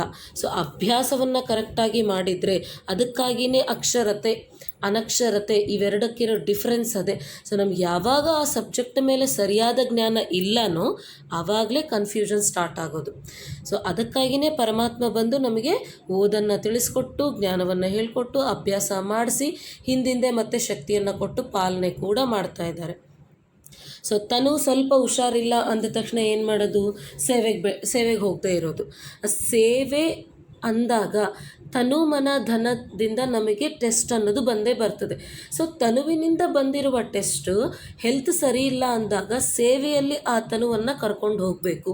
ಟ್ಯಾಬ್ಲೆಟ್ಸ್ ಹಾಕ್ಕೊಂಡು ಮತ್ತೊಂದು ಮಗದೊಂದು ಯಾವುದೋ ಒಂದು ಕರೆಕ್ಟಾದ ಪದ್ಧತಿಯನ್ನು, ನಮಗೆ ಯಾವುದು ಕರೆಕ್ಟ್ ಆಗ್ತದೋ ಅವರವರ ಪದ್ಧತಿಗಳಲ್ಲಿ ಅದನ್ನು ಸ್ವಲ್ಪ ಸೇವೆಗಾಗಿ ಉಪಯೋಗ ಬರುವಂತೆ ಮಾಡಿಕೊಂಡು ಅದನ್ನು ತಗೊಂಡು ಹೋಗಬೇಕು ಸೇವೆಗೆ. ಸೊ ಸೇವೆಗಾಗಿ ತೆಗೆದುಕೊಂಡಿರುವ ಹೋಗಿರುವ ತನು ಯಾರ ರೆಸ್ಪಾನ್ಸಿಬಿಲಿಟಿ? ಪರಮಾತ್ಮನ ರೆಸ್ಪಾನ್ಸಿಬಿಲಿಟಿ. ಸೊ ಪರಮಾತ್ಮ ಅವರ ಕರ್ತವ್ಯವನ್ನು 100% ನಿಭಾಯಿಸ್ತಾರೆ. ಸೊ ಅದಕ್ಕಾಗಿ ಅದನ್ನು ಆ ರೀತಿ ತೆಗೆದುಕೊಂಡು ಹೋದಾಗ ನಮಗೆ ಇನ್ನೂ ಆರೋಗ್ಯ, ನಿರೋಗಿ ಕಂಚನ ಕಾಯ ಅನ್ನೋದು ಸಿಗ್ತದೆ. ಪ್ರತ್ಯಕ್ಷ ಫಲ, ಭವಿಷ್ಯ ಫಲ ಎರಡೂ ಇದೆ. ಸೊ ಇಷ್ಟು ನಾರ್ಮಲ್ ಕಂಡೀಷನ್ಸ್ ಅಂದರೆ ನಮಗೆ ಸ್ವಲ್ಪ ಹೆಲ್ತ್ ಸರಿ ಇಲ್ಲ ಅಂದರೆ ಬೇಕಾದ ಮೆಡಿಕಲ್ ಶಾಪ್ಸ್ ಇದೆ, ನಮಗೆ ಬೇಕಾಗಿರೋ ಟ್ಯಾಬ್ಲೆಟ್ ಸಿಗ್ತಾ ಇದೆ, ಅಂದರೆ ಕಲಿಯುಗಿ ಫಲಗಳು ಅಂತಾರೆ, ಅದೆಲ್ಲ ಸಿಗ್ತಾ ಇದೆ. ಪರಮಾತ್ಮ ತಂದೆಯ ಪಾತ್ರ ಪೋಷಿಸ್ತಾ ಇದ್ದಾರೆ. ಸುತ್ತಮುತ್ತ ನಮಗೆ ಸಹಯೋಗ ಕೊಡಲಿಕ್ಕೆ ನಮ್ಮ ಸಂಪರ್ಕಗಳು, ಸಂಬಂಧಿಕರಿದ್ದಾರೆ, ಎಲ್ಲನೂ ಇದೆ. ಇರಲಿಕ್ಕೇ ನಾವು ಬೇಹದ್ದು ವೈರಾಗ್ಯ ಸ್ಥಿತಿಯನ್ನು ಇಲ್ಲೇ ನನ್ನದು ಅನ್ನೋದು ತೆಗೆದು ಅಭ್ಯಾಸ ಮಾಡದೇ ಇದ್ದರೆ, ಬಹಳ ಕಾಲದ ಅಭ್ಯಾಸವಿಲ್ಲದಿದ್ದರೆ, ಪಂಚತತ್ವಗಳು ಪಂಚವಿಕಾರಗಳು ತಮ್ಮ ಅಂತಿಮ ಸ್ಟೇಜನ್ನು ತೋರಿಸೋ ಆ ಅಂತಿಮ ಸ್ಥಿತಿಯಲ್ಲಿ ನಾವು ಕರೆಕ್ಟಾಗಿ ಅದನ್ನು ಫಾಲೋ ಮಾಡಲಿಕ್ಕಾಗ್ತದ? ಅದಕ್ಕಾಗಿಯೇ ಪ್ರಾಕ್ಟೀಸ್. ಎನಿ ಟೈಮ್ ನೀವು ಈಗಲಿಂದನೇ ರೆಡಿ ಇರಬೇಕು. ಪ್ರಾಕ್ಟೀಸ್ ಕೂಡ ಅಲ್ಲ ಅದು. ಸೊ ಈಗಲಿಂದನೇ ಬಹಳ ಕಾಲದ ಅಭ್ಯಾಸವೇ ನಿಮ್ಮನ್ನು ವಿಜಯಿಯನ್ನಾಗಿ ಮಾಡ್ತದೆ ಅಂತಾರೆ. ಎಂದೂ ನನ್ನತನವನ್ನು ಇಟ್ಟುಕೊಳ್ಳಬಾರದು. ತಂದೆ ಎಂದು ಹೇಳಿದಾಗ ಪಾಪವೆಲ್ಲ ಹೋಗುತ್ತದೆ. ತಂದೆ ಎಂದು ಹೇಳಿಲ್ಲವೆಂದರೆ ಪಾಪವಾಗಿ ಬಿಡುತ್ತದೆ. ಪಾಪಕ್ಕೆ ವಶರಾದಾಗ ಬುದ್ಧಿ ಕೆಲಸ ಮಾಡುವುದಿಲ್ಲ. ಎಷ್ಟು ತಿಳಿಸಿದರೂ ಇದು ಸರಿಯಾಗಿದೆ, ತಪ್ಪಲ್ಲ ಎಂದು ಹೇಳಿಬಿಡುತ್ತಾರೆ. ಈ ರೀತಿ ಆಗಲೇಬೇಕು. ತಂದೆಗೂ ದಯೆ ಬರುತ್ತದೆ, ಏಕೆಂದರೆ ಆ ಸಮಯದಲ್ಲಿ ಪಾಪಕ್ಕೆ ವಶನಾಗಿ ಬಿಡುತ್ತಾರೆ. ತಂದೆಯನ್ನು ಮರೆತು ಬಿಟ್ಟರೆ ಪಾಪವಾಗಿ ಬಿಡುತ್ತದೆ. ಮತ್ತು ಪಾಪಕ್ಕೆ ವಶವಾಗಿರುವ ಕಾರಣ ಏನೆಲ್ಲ ಮಾತನಾಡುತ್ತಾರೋ, ಏನು ಮಾಡುತ್ತಾರೋ ಅದನ್ನು ಸ್ವಯಂ ಕೂಡ ಅರ್ಥ ಮಾಡಿಕೊಳ್ಳುವುದಿಲ್ಲ, ಏಕೆಂದರೆ ಪರವಶವಾಗಿರುತ್ತಾರೆ. ಆದ್ದರಿಂದ ಸದಾ ಜ್ಞಾನದ ನಶೆಯಲ್ಲಿ ಇರಬೇಕು, ಪಾಪದಲ್ಲಿ ಬರಬೇಡಿ. ಸೊ ಇದರರ್ಥ ಬಹಳಷ್ಟು ವಿದ್ಯಾರ್ಥಿಗಳು ಬೇರೆಯೇ ಅರ್ಥ ಮಾಡ್ಕೊಂಡಿದ್ದಾರೆ. ಸೊ ಬಾಬಾ ಅಂದ ತಕ್ಷಣ ಪಾಪ ಎಲ್ಲ ಹೋಗಿಬಿಡ್ತದೆ ಅಂತೇಳಿ. ಸೊ ಇಲ್ಲಿ ಇದರರ್ಥ ಏನು ಅಂದರೆ, ಪರಮಾತ್ಮ ಯಾವ ಶ್ರೀಮತವನ್ನಾದರೆ ನಮಗೆ ಕೊಟ್ಟಿದ್ದಾರೋ ಆ ಶ್ರೀಮತದ ಆಧಾರದ ಮೇಲೆ ನಮ್ಮ ಮನ ವಚನ ಕರ್ಮ ಇರಬೇಕು. ಅಂದರೆ ಆಲೋಚನೆ, ಮಾತು, ಕರ್ಮ. ಸೊ ಆ ರೀತಿ ಇದ್ದಾಗಲೇ ಪಾಪ ಆಗಲ್ಲ ಅಂಥೇಳಿ. ಸೊ ನಮ್ಮ ಕಡೆಯಿಂದ ಪಾಪ ಆಗ್ತಾ ಇದೆ, ಆ ಪಾಪವನ್ನು ಮಾಡಿ ಕೂಡ, ಅಂದರೆ ಶ್ರೀಮತದ ವಿರುದ್ಧ ಹೋಗಿ ಕೂಡ ಬಾಬಾ ಅಂಥೇಳಿ ಹೇಳಿದರೆ ಪಾಪ ಹೋಗ್ತದೆ ಅಂತಲ್ಲ. ಸೊ ಇವಾಗ ಬಹಳಷ್ಟು ವಿಷಯಗಳಲ್ಲಿ ಭಕ್ತಿಯನ್ನು ಸಮಾಪ್ತಿ ಮಾಡುವ ವಿಷಯದಲ್ಲಿನೇ ಆಲ್ರೆಡಿ ರೆಕಾರ್ಡ್ ಮಾಡಿ ಅಪ್ಲೋಡ್ ಮಾಡಲಾಗಿದೆ. ಸೊ ಅಲ್ಲಿ ಏನು ಹೇಳ್ತಾ ಇದ್ದಾರೆ, ಭಕ್ತಿಯ ಸ್ಥೂಲ ಮತ್ತು ಸೂಕ್ಷ್ಮ ಪದ್ಧತಿಗಳನ್ನು ಕಂಪ್ಲೀಟಾಗಿ ಬಿಟ್ಟು ಬಿಡಬೇಕು ಅಂಥೇಳಿ. ಆದರೂ ನಾವಿನ್ನೂ ಲಿಂಗಗಳನ್ನು ಇಟ್ಟು ಅದಿಟ್ಟು ಇದಿಟ್ಟು ಮಾಡ್ತಾ ಇದ್ದೀವಿ ಅಂದರೆ, ಸೊ ಪರಮಾತ್ಮ ಇಲ್ಲಿ ಹೇಳ್ತಾ ಇರೋ ಶ್ರೀಮತ ಒಂದು. ಸೊ ಡ್ರಾಮಾ ರಿಪಿಟೇಷನ್ ಅಲ್ಲ, ಅದನ್ನು ನೀವು ಚೇಂಜ್ ಮಾಡ್ಬೋದು ಅಂತೇಳಿ ಕೂಡ ಹೇಳ್ತಾ ಇದ್ದಾರೆ. ಸೊ ಅಷ್ಟೆಲ್ಲ ಹೇಳಿದ ಮೇಲೂ ನಾವು ಡ್ರಾಮಾ ಜ್ಞಾನವನ್ನು ಕೂಡ ಬೇಕಾದಷ್ಟು ವಿರುದ್ಧ ದಿಕ್ಕಿನಲ್ಲಿ, ಸೊ ಭಕ್ತಿಯ ಸೂಕ್ಷ್ಮ ಸ್ಥೂಲ ಪದ್ಧತಿಗಳಂತ ಬಂದಾಗ ಕೂಡ ವಿರುದ್ಧ ದಿಕ್ಕಿನಲ್ಲಿ. ಸೊ ಈ ರೀತಿ ಪರಮಾತ್ಮನನ್ನು ಅಡ್ಡ ಇಟ್ಟುಕೊಂಡು ಕೂಡ ಬಾಬಾ ನನಗೆ ಸಂಕಲ್ಪ ಕೊಟ್ಟರು, ಬಾಬಾ ನನಗೆ ಇದನ್ನು ಮಾಡು ಅಂತ ಹೇಳಿದರು, ಈ ರೀತಿ ಹೇಳಿ ಪರಮಾತ್ಮನನ್ನು ಅಡ್ಡ ಇಟ್ಕೊಂಡು ಮಾಡ್ತಾ ಇದ್ದಾರೆ ಅಂದರೆ ಇನ್ನಿಷ್ಟು ಪಾಪ ಜಾಸ್ತಿನೇ ಜಮಾ ಆಗ್ತದೆ ಹೊರತು ಕಡಿಮೆ ಅಲ್ಲ. ಸೊ ಅದಕ್ಕಾಗಿಯೇ ಇಲ್ಲಿ ವಿದ್ಯಾರ್ಥಿಗಳಲ್ಲಿ ಮನವಿ ಏನು ಅಂದರೆ, ಅವ್ಯಕ್ತ ಮುರಳಿ ಪುಸ್ತಕವನ್ನು ತೆಗೆದು ಓದಲಿಕ್ಕೆ ಸ್ಟಾರ್ಟ್ ಮಾಡಿ. ಯಾವಾಗ ನಾವು ಮುರಳಿ ಓದ್ತೀವೋ ಯಾವುದು ತಪ್ಪು ಯಾವುದು ಸರಿ ಜ್ಞಾನ ಅಂದರೆ ಒಂದು ವಿಷಯದ ಮೇಲೆ ನಮಗೆ ನಾಲೆಜ್ ಇದ್ದಾಗ ಯಾವುದು ಸರಿ ಯಾವುದು ತಪ್ಪು ಅಂತೇಳಿ ಕರೆಕ್ಟಾಗಿ ಅರ್ಥ ಆಗ್ತದೆ. ಅದಕ್ಕೆ ಅದನ್ನು ಪ್ರಕಾಶ ಅಂತ ಇದ್ದಾರೆ. ಸೊ ಒಂದು ವೇಳೆ ಲೈಟ್ ಇದ್ದರೆ ಎಲ್ಲಿ ತಗ್ಗಿದೆ, ಎಲ್ಲಿ ದಿಣ್ಣೆ ಇದೆ, ಎಲ್ಲಿ ನಾನು ಸರಿಯಾಗಿ ನಡಿಬೇಕು, ಎಲ್ಲಿ ನನ್ನ ಕಾಲು ಎತ್ತಿ ಇಡಬೇಕು ಅನ್ನೋದು ನಮಗೆ ಅರ್ಥ ಆಗ್ತದೆ. ಒಂದು ವೇಳೆ ಅದೇ ಜ್ಞಾನದ ಪ್ರಕಾಶ ನಮ್ಮ ಜೀವನದಲ್ಲಿ ಇಲ್ಲದಿದ್ದಾಗ, ಅಂದರೆ ಲೈಟ್ ಇಲ್ಲ ಅಂತ ಇಟ್ಕೊಳ್ಳಿ ಸ್ಥೂಲವಾಗಿ, ಆ ದಾರಿಯಲ್ಲಿ ನಡೀತಿರ್ಬೇಕಾದ್ರೆ ಮುಂದೆ ತಗ್ಗಿದ್ರೆ ನನಗೆ ಕಾಣಲ್ಲ, 100% ನಾನು ಬೀಳ್ತೀನಿ ಅದರಲ್ಲಿ. ಸೊ ಇದು ಕೂಡ ಅಷ್ಟೇ. ಈ ಜ್ಞಾನ ಅನ್ನೋದು ನಮಗೆ ಕರೆಕ್ಟಾಗಿ ತಿಳಿದಿದ್ದರೆ ಯಾವುದು ತಪ್ಪಾದ ಕರ್ಮ, ಯಾವುದು ಸರಿಯಾದ ಕರ್ಮ ಅಂತೇಳಿ ತಿಳ್ಕೊಂಡು ಆಚರಿಸಲಿಕ್ಕೆ ಸಾಧ್ಯವಾಗ್ತದೆ. ಅದಕ್ಕಾಗಿಯೇ ಜ್ಞಾನ ಇಂಪಾರ್ಟೆಂಟು. ಅದು ಲೌಕಿಕ ಆಗಿರ್ಬೋದು, ಅಲೌಕಿಕವಾದ ಓದು ಅಭ್ಯಾಸ ಕೂಡ ಆಗಿರ್ಬೋದು. ಸೊ ಅದಾದಮೇಲೆ ಮಧ್ಯದಲ್ಲಿ ಮಾಯೆಯ ಅಲೆಗಳು ಬರುತ್ತವೆ. ತಾವು ಹೊಸಬರು, ಈ ವಿಷಯಗಳಿಂದ ಬಚಾವ್ ಆಗಿಬಿಡಿ. ನನ್ನದು ಎನ್ನುವುದರಲ್ಲಿ ಬರಬಾರದು. ಸ್ವಲ್ಪ ಹಳಬರ ಆಗಿದ್ದೇ ಆದರೆ ನನ್ನದು ಎನ್ನುವ ಮಾಯೆ ಬಹಳ ಬಂದು ಬಿಡುತ್ತದೆ. ನನ್ನ ವಿಚಾರ, ನನ್ನ ಬುದ್ಧಿಯೇ ಇಲ್ಲವೆಂದರೆ ನನ್ನ ವಿಚಾರ ಎಲ್ಲಿಂದ ಬಂದಿತು? ಏಕೆ ಅಂದರೆ ಈ ನನ್ನದು ಹೆಂಗೆ ಬರ್ತಾ ಇದೆ ಅಂದರೆ, ಸೊ ಬುದ್ಧಿ ಕೂಡ ನಾವು ಪರಮಾತ್ಮನಿಗೆ ಅರ್ಪಣೆ ಮಾಡಿದ್ದೀವಿ. ಸೊ ಹಂಗಿದ್ದಾಗ ವಿಚಾರ ಎಲ್ಲಿಂದ ನನ್ನದು ಅನ್ನೋದು ಬಂತು? ಜಮಾ ಮಾಡಿಕೊಳ್ಳುವ ವಿಧಿ ಏನು? ಕಾರ್ಯದಲ್ಲಿ ಉಪಯೋಗಿಸುವುದು, ಸಫಲ ಮಾಡಿ. ತಮ್ಮ ಈಶ್ವರೀಯ ಸಂಸ್ಕಾರಗಳನ್ನು ಸಫಲ ಮಾಡಿದ್ದೇ ಆದರೆ ವ್ಯರ್ಥ ಸಂಸ್ಕಾರ ಸ್ವತಃವಾಗಿ ಸಮಾಪ್ತಿಯಾಗಿ ಬಿಡುತ್ತದೆ. ಈಶ್ವರೀಯ ಸಂಸ್ಕಾರಗಳನ್ನು ಕಾರ್ಯದಲ್ಲಿ ಉಪಯೋಗಿಸಲಿಲ್ಲವೆಂದರೆ ಲಾಕರ್ನಲ್ಲಿ ಇಟ್ಟು ಮುಚ್ಚಿಟ್ಟಿದ್ದೇ ಆದರೆ ಹಳೆಯದು ಕೆಲಸ ಮಾಡುತ್ತದೆ. ಸೊ ಇಲ್ಲಿ ನಾವು ಕರೆಕ್ಟಾಗಿ ಯೋಚನೆ ಮಾಡಬೇಕು. ಈಶ್ವರೀಯ ಸಂಸ್ಕಾರಗಳನ್ನು ತೆಗೆದು ಉಪಯೋಗಿಸ್ತಾ ಹೋಗಬೇಕು. ಎಷ್ಟು ಉಪಯೋಗಿಸ್ತೀವೋ ಅಷ್ಟು ಸಫಲ. ಅದೇ ಜಮಾ ಮಾಡಿಕೊಳ್ಳುವ ಒಂದು ವಿಧಿ ಅಂತ ಇದ್ದಾರೆ. ಸೊ ಕೆಲವ್ರಿಗೆ ಏನಂದರೆ ಬ್ಯಾಂಕರ್ ಅಥವಾ ಬೀರುವನಲ್ಲಿ ಇಡೋ ಅಭ್ಯಾಸ ಇರ್ತದೆ. ಸೊ ಆ ರೀತಿ ಬೀರುವ ಅಥವಾ ಲಾಕರ್ನಲ್ಲಿ ಇಟ್ಬಿಟ್ಟು ಅದರ ಹಾಕ್ಕೊಂಡಿರೋ ಆನಂದನೇ ಇರಲ್ಲ, ಯಾವುದೇ ಒಡವೆ ಆಭರಣ ಆಗಿರ್ಬೋದು. ಸೊ ಆ ರೀತಿ ಇರಬಾರ್ದು. ನಮ್ಮ ಬ್ಯಾಂಕಿನಲ್ಲಿ ಕೂಡ ಬಹಳಷ್ಟು, ಅಂದರೆ ನಮ್ಮ ಹತ್ರ ಬಹಳಷ್ಟು ದಿವ್ಯ ಗುಣಗಳಿದೆ. ಆದರೆ ಅದನ್ನು ತೆಗೆದು ಉಪಯೋಗಿಸಿದಾಗಲೇ ಆ ಅತೀಂದ್ರಿಯ ಸುಖ, ಆ ಆನಂದ ಅನ್ನೋದು ನಮಗೆ ಅನುಭವ ಆಗೋದು. ಸೊ ಅದೇ ರೀತಿ ಅದು ಜಸ್ಟ್ ಬೀರುವನಲ್ಲಿಟ್ಟೆ ಎಲ್ಲ ಹಂಗೆ ತೆಗೆದಿಟ್ಟೆ ಅಂದರೆ ಏನೂ ಇರಲ್ಲ. ಸೊ ಚೆನ್ನಾಗಿರುವ ಬಟ್ಟೆ, ಹಣ, ವಸ್ತುಗಳು ಎಲ್ಲ ಇರುತ್ತದೆ. ಆದರೂ ಹಳೆಯದನ್ನೇ ಉಪಯೋಗಿಸುತ್ತಾರೆ. ಹಳೆಯ ವಸ್ತುಗಳ ಮೇಲೆ ಅವರಿಗೆ ಪ್ರೀತಿ ಇರುತ್ತದೆ. ಬೀರುವಾನಲ್ಲಿರುವ ವಸ್ತುಗಳು ಬೀರುವಾನಲ್ಲೇ ಇರುತ್ತವೆ ಮತ್ತು ಹಳೆಯದರಿಂದಲೇ ಸಮಾಪ್ತಿಯಾಗಿ ಬಿಡುತ್ತಾರೆ. ಅಂದಾಗ ಹಳೆಯ ಸಂಸ್ಕಾರಗಳನ್ನು ಉಪಯೋಗಿಸುವುದು, ಈಶ್ವರೀಯ ಸಂಸ್ಕಾರಗಳನ್ನು ಲಾಕರ್ನಲ್ಲಿ ಇಟ್ಟುಕೊಳ್ಳುವುದು, ಈ ರೀತಿ ಮಾಡಬಾರದು. ಕಾರ್ಯದಲ್ಲಿ ತೊಡಗಿಸಬೇಕು, ಸಫಲ ಮಾಡಿಕೊಳ್ಳಬೇಕು.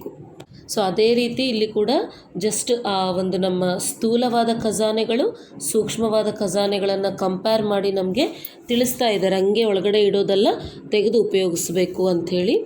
ಸೊ ಎಷ್ಟು ಸಫಲವಾಗಿದೆ ಎಂದು ಚಾರ್ಟ್ ಇಟ್ಟುಕೊಳ್ಳಬೇಕು. ಸಫಲ ಮಾಡುವುದು ಅರ್ಥಾತ್ ಬಚಾವ್ ಮಾಡುವುದು ಮತ್ತು ವೃದ್ಧಿ ಮಾಡಿಕೊಳ್ಳುವುದು. ಮನಸ್ಸನ್ನು ಶಕ್ತಿಶಾಲಿ ವೃತ್ತಿಯ ಮುಖಾಂತರ ಸಫಲ ಮಾಡಿ. ಸೊ ಮನಸ್ಸನ್ನು ಯಾವ ರೀತಿ? ಯೋಚನೆಗಳಲ್ಲಿ ಶಕ್ತಿಶಾಲಿ ವೃತ್ತಿಯ ಮುಖಾಂತರ. ಸೊ ನನ್ನ ವೃತ್ತಿಯಂತೂ ಚೆನ್ನಾಗಿರುತ್ತದೆ, ಆದರೆ ಎಷ್ಟು ಸಫಲವಾಗಿದೆ? ನನ್ನ ಸಂಸ್ಕಾರವೇ ಶಾಂತಿಯ ಸಂಸ್ಕಾರವಾಗಿದೆ ಎಂಬ ರೀತಿ ಅಲ್ಲ. ಈ ರೀತಿ ಯೋಚನೆ ಮಾಡೋದಲ್ಲ. ಎಷ್ಟು ಸಫಲ ಆಯಿತು? ಕಾರ್ಯದಲ್ಲಿ ತೊಡಗಿಸಿದ್ದೇನೆಯೇ ಅಂದಾಗ ಈ ವಿಧಿಯನ್ನು ತಮ್ಮದಾಗಿ ಮಾಡಿಕೊಂಡಾಗ ಸಂಪೂರ್ಣತೆಯ ಸಿದ್ಧಿಯನ್ನು ಸಹಜವಾಗಿ ಅನುಭವ ಮಾಡುತ್ತೀರಿ. ಸಫಲ ಮಾಡುವುದೇ ಸಫಲತೆಯ ಬೀಗದ ಕೈ ಆಗಿದೆ. ಏನು ಮಾಡಬೇಕೆಂದು ತಿಳಿದಿದೆಯೇ? ಸೊ ಇಲ್ಲಿ ಪರಮಾತ್ಮ ನಮಗೆ ಹೇಳ್ತಾ ಇರೋದೇನು ಅಂದರೆ, ಉದಾಹರಣೆಗೆ ಒಂದು ಶಾಂತಿ ಅನ್ನೋದು ತೊಗೊಂಡು ಹೇಳ್ತಾ ಇದ್ದಾರೆ.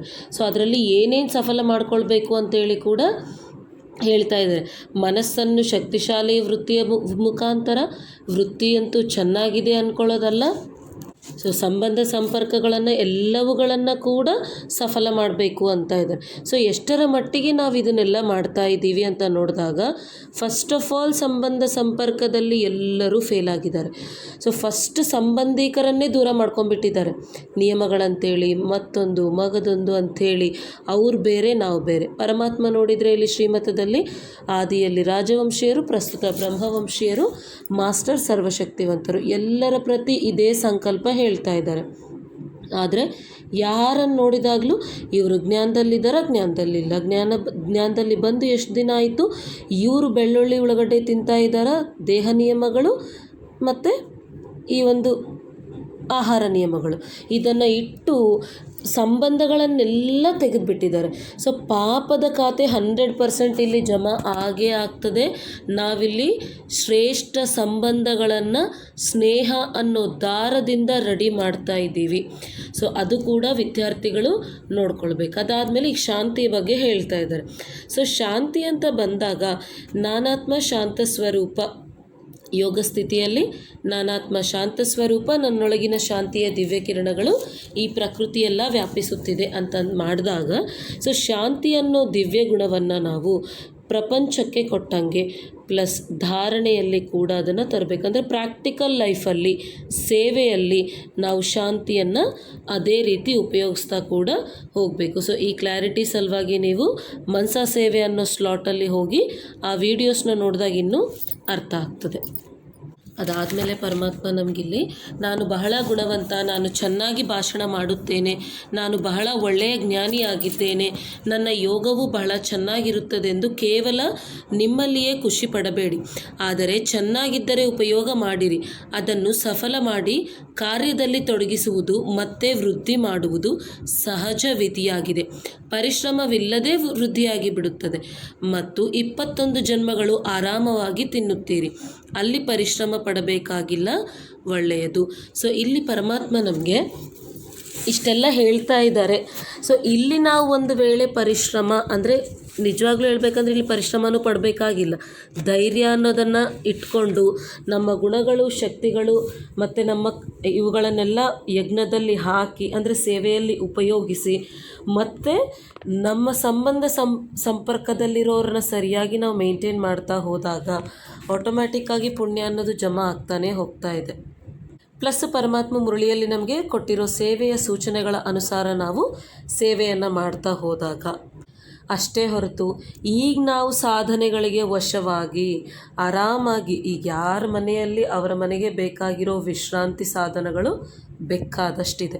ಸೊ ವಿಶ್ರಾಂತಿನೇ ಪಡಿಬಾರ್ದು ಅಂತಲ್ಲ, ಅವುಗಳಿಗೆ ವಶವಾಗಿ ಹೊರಗಡೆ ಹೋದರೆ ಬಿಸಿಲು ಜಾಸ್ತಿ, ಕೆಸರು ಜಾಸ್ತಿ, ಚಳಿಗೆ ಜಾಯಿಂಟ್ ಪೇನ್ಸ್ ಅಂತೇಳಿ ಒಂದಲ್ಲ ಒಂದು ನೆಪಗಳನ್ನು ಹೇಳಿಕೊಂಡು ನಾವು ಅಥವಾ ದೇಹದ ನಿಯಮಗಳಂತೇಳಿ ಕೂಡ ಕೆಲವೊಬ್ಬರು ರಾಯಲ್ ನೆಪಗಳು ಕೂಡ ಹೇಳ್ತಾ ಇದ್ದಾರೆ.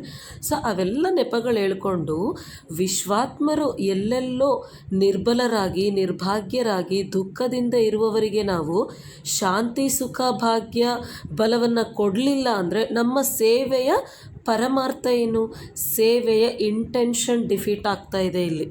ಸೊ ಯಾವಾಗ ಸೇವೆ ಇಂಟೆನ್ಷನ್ ಡಿಫೀಟ್ ಆಯಿತೋ ಸೊ ನಮ್ಮ ಸೇವೆಯ ಲಕ್ಷ್ಯ ಅನ್ನೋದೇ ಬೇರೆ ಆಗೋಯಿತು. ಅಂದರೆ ನಾವು ಸಾಧನಗಳಿಗೆ ಇಲ್ಲಿ ವಶವಾಗಿ ವಿಶ್ರಾಂತಿ, ಫಾರ್ ಎಕ್ಸಾಂಪಲ್ ನಾನು AC ಹಾಕ್ಕೊಂಡು ಮಂಚ ಹಾಕ್ಕೊಂಡು ನನ್ನ ಬೆಡ್ಡಲ್ಲಿ ನಾನು ಆರಾಮಾಗಿ ಮಲಗಿ ಇದ್ದರೆ ಕೇಳೋರು ಯಾರೂ ಇಲ್ಲ.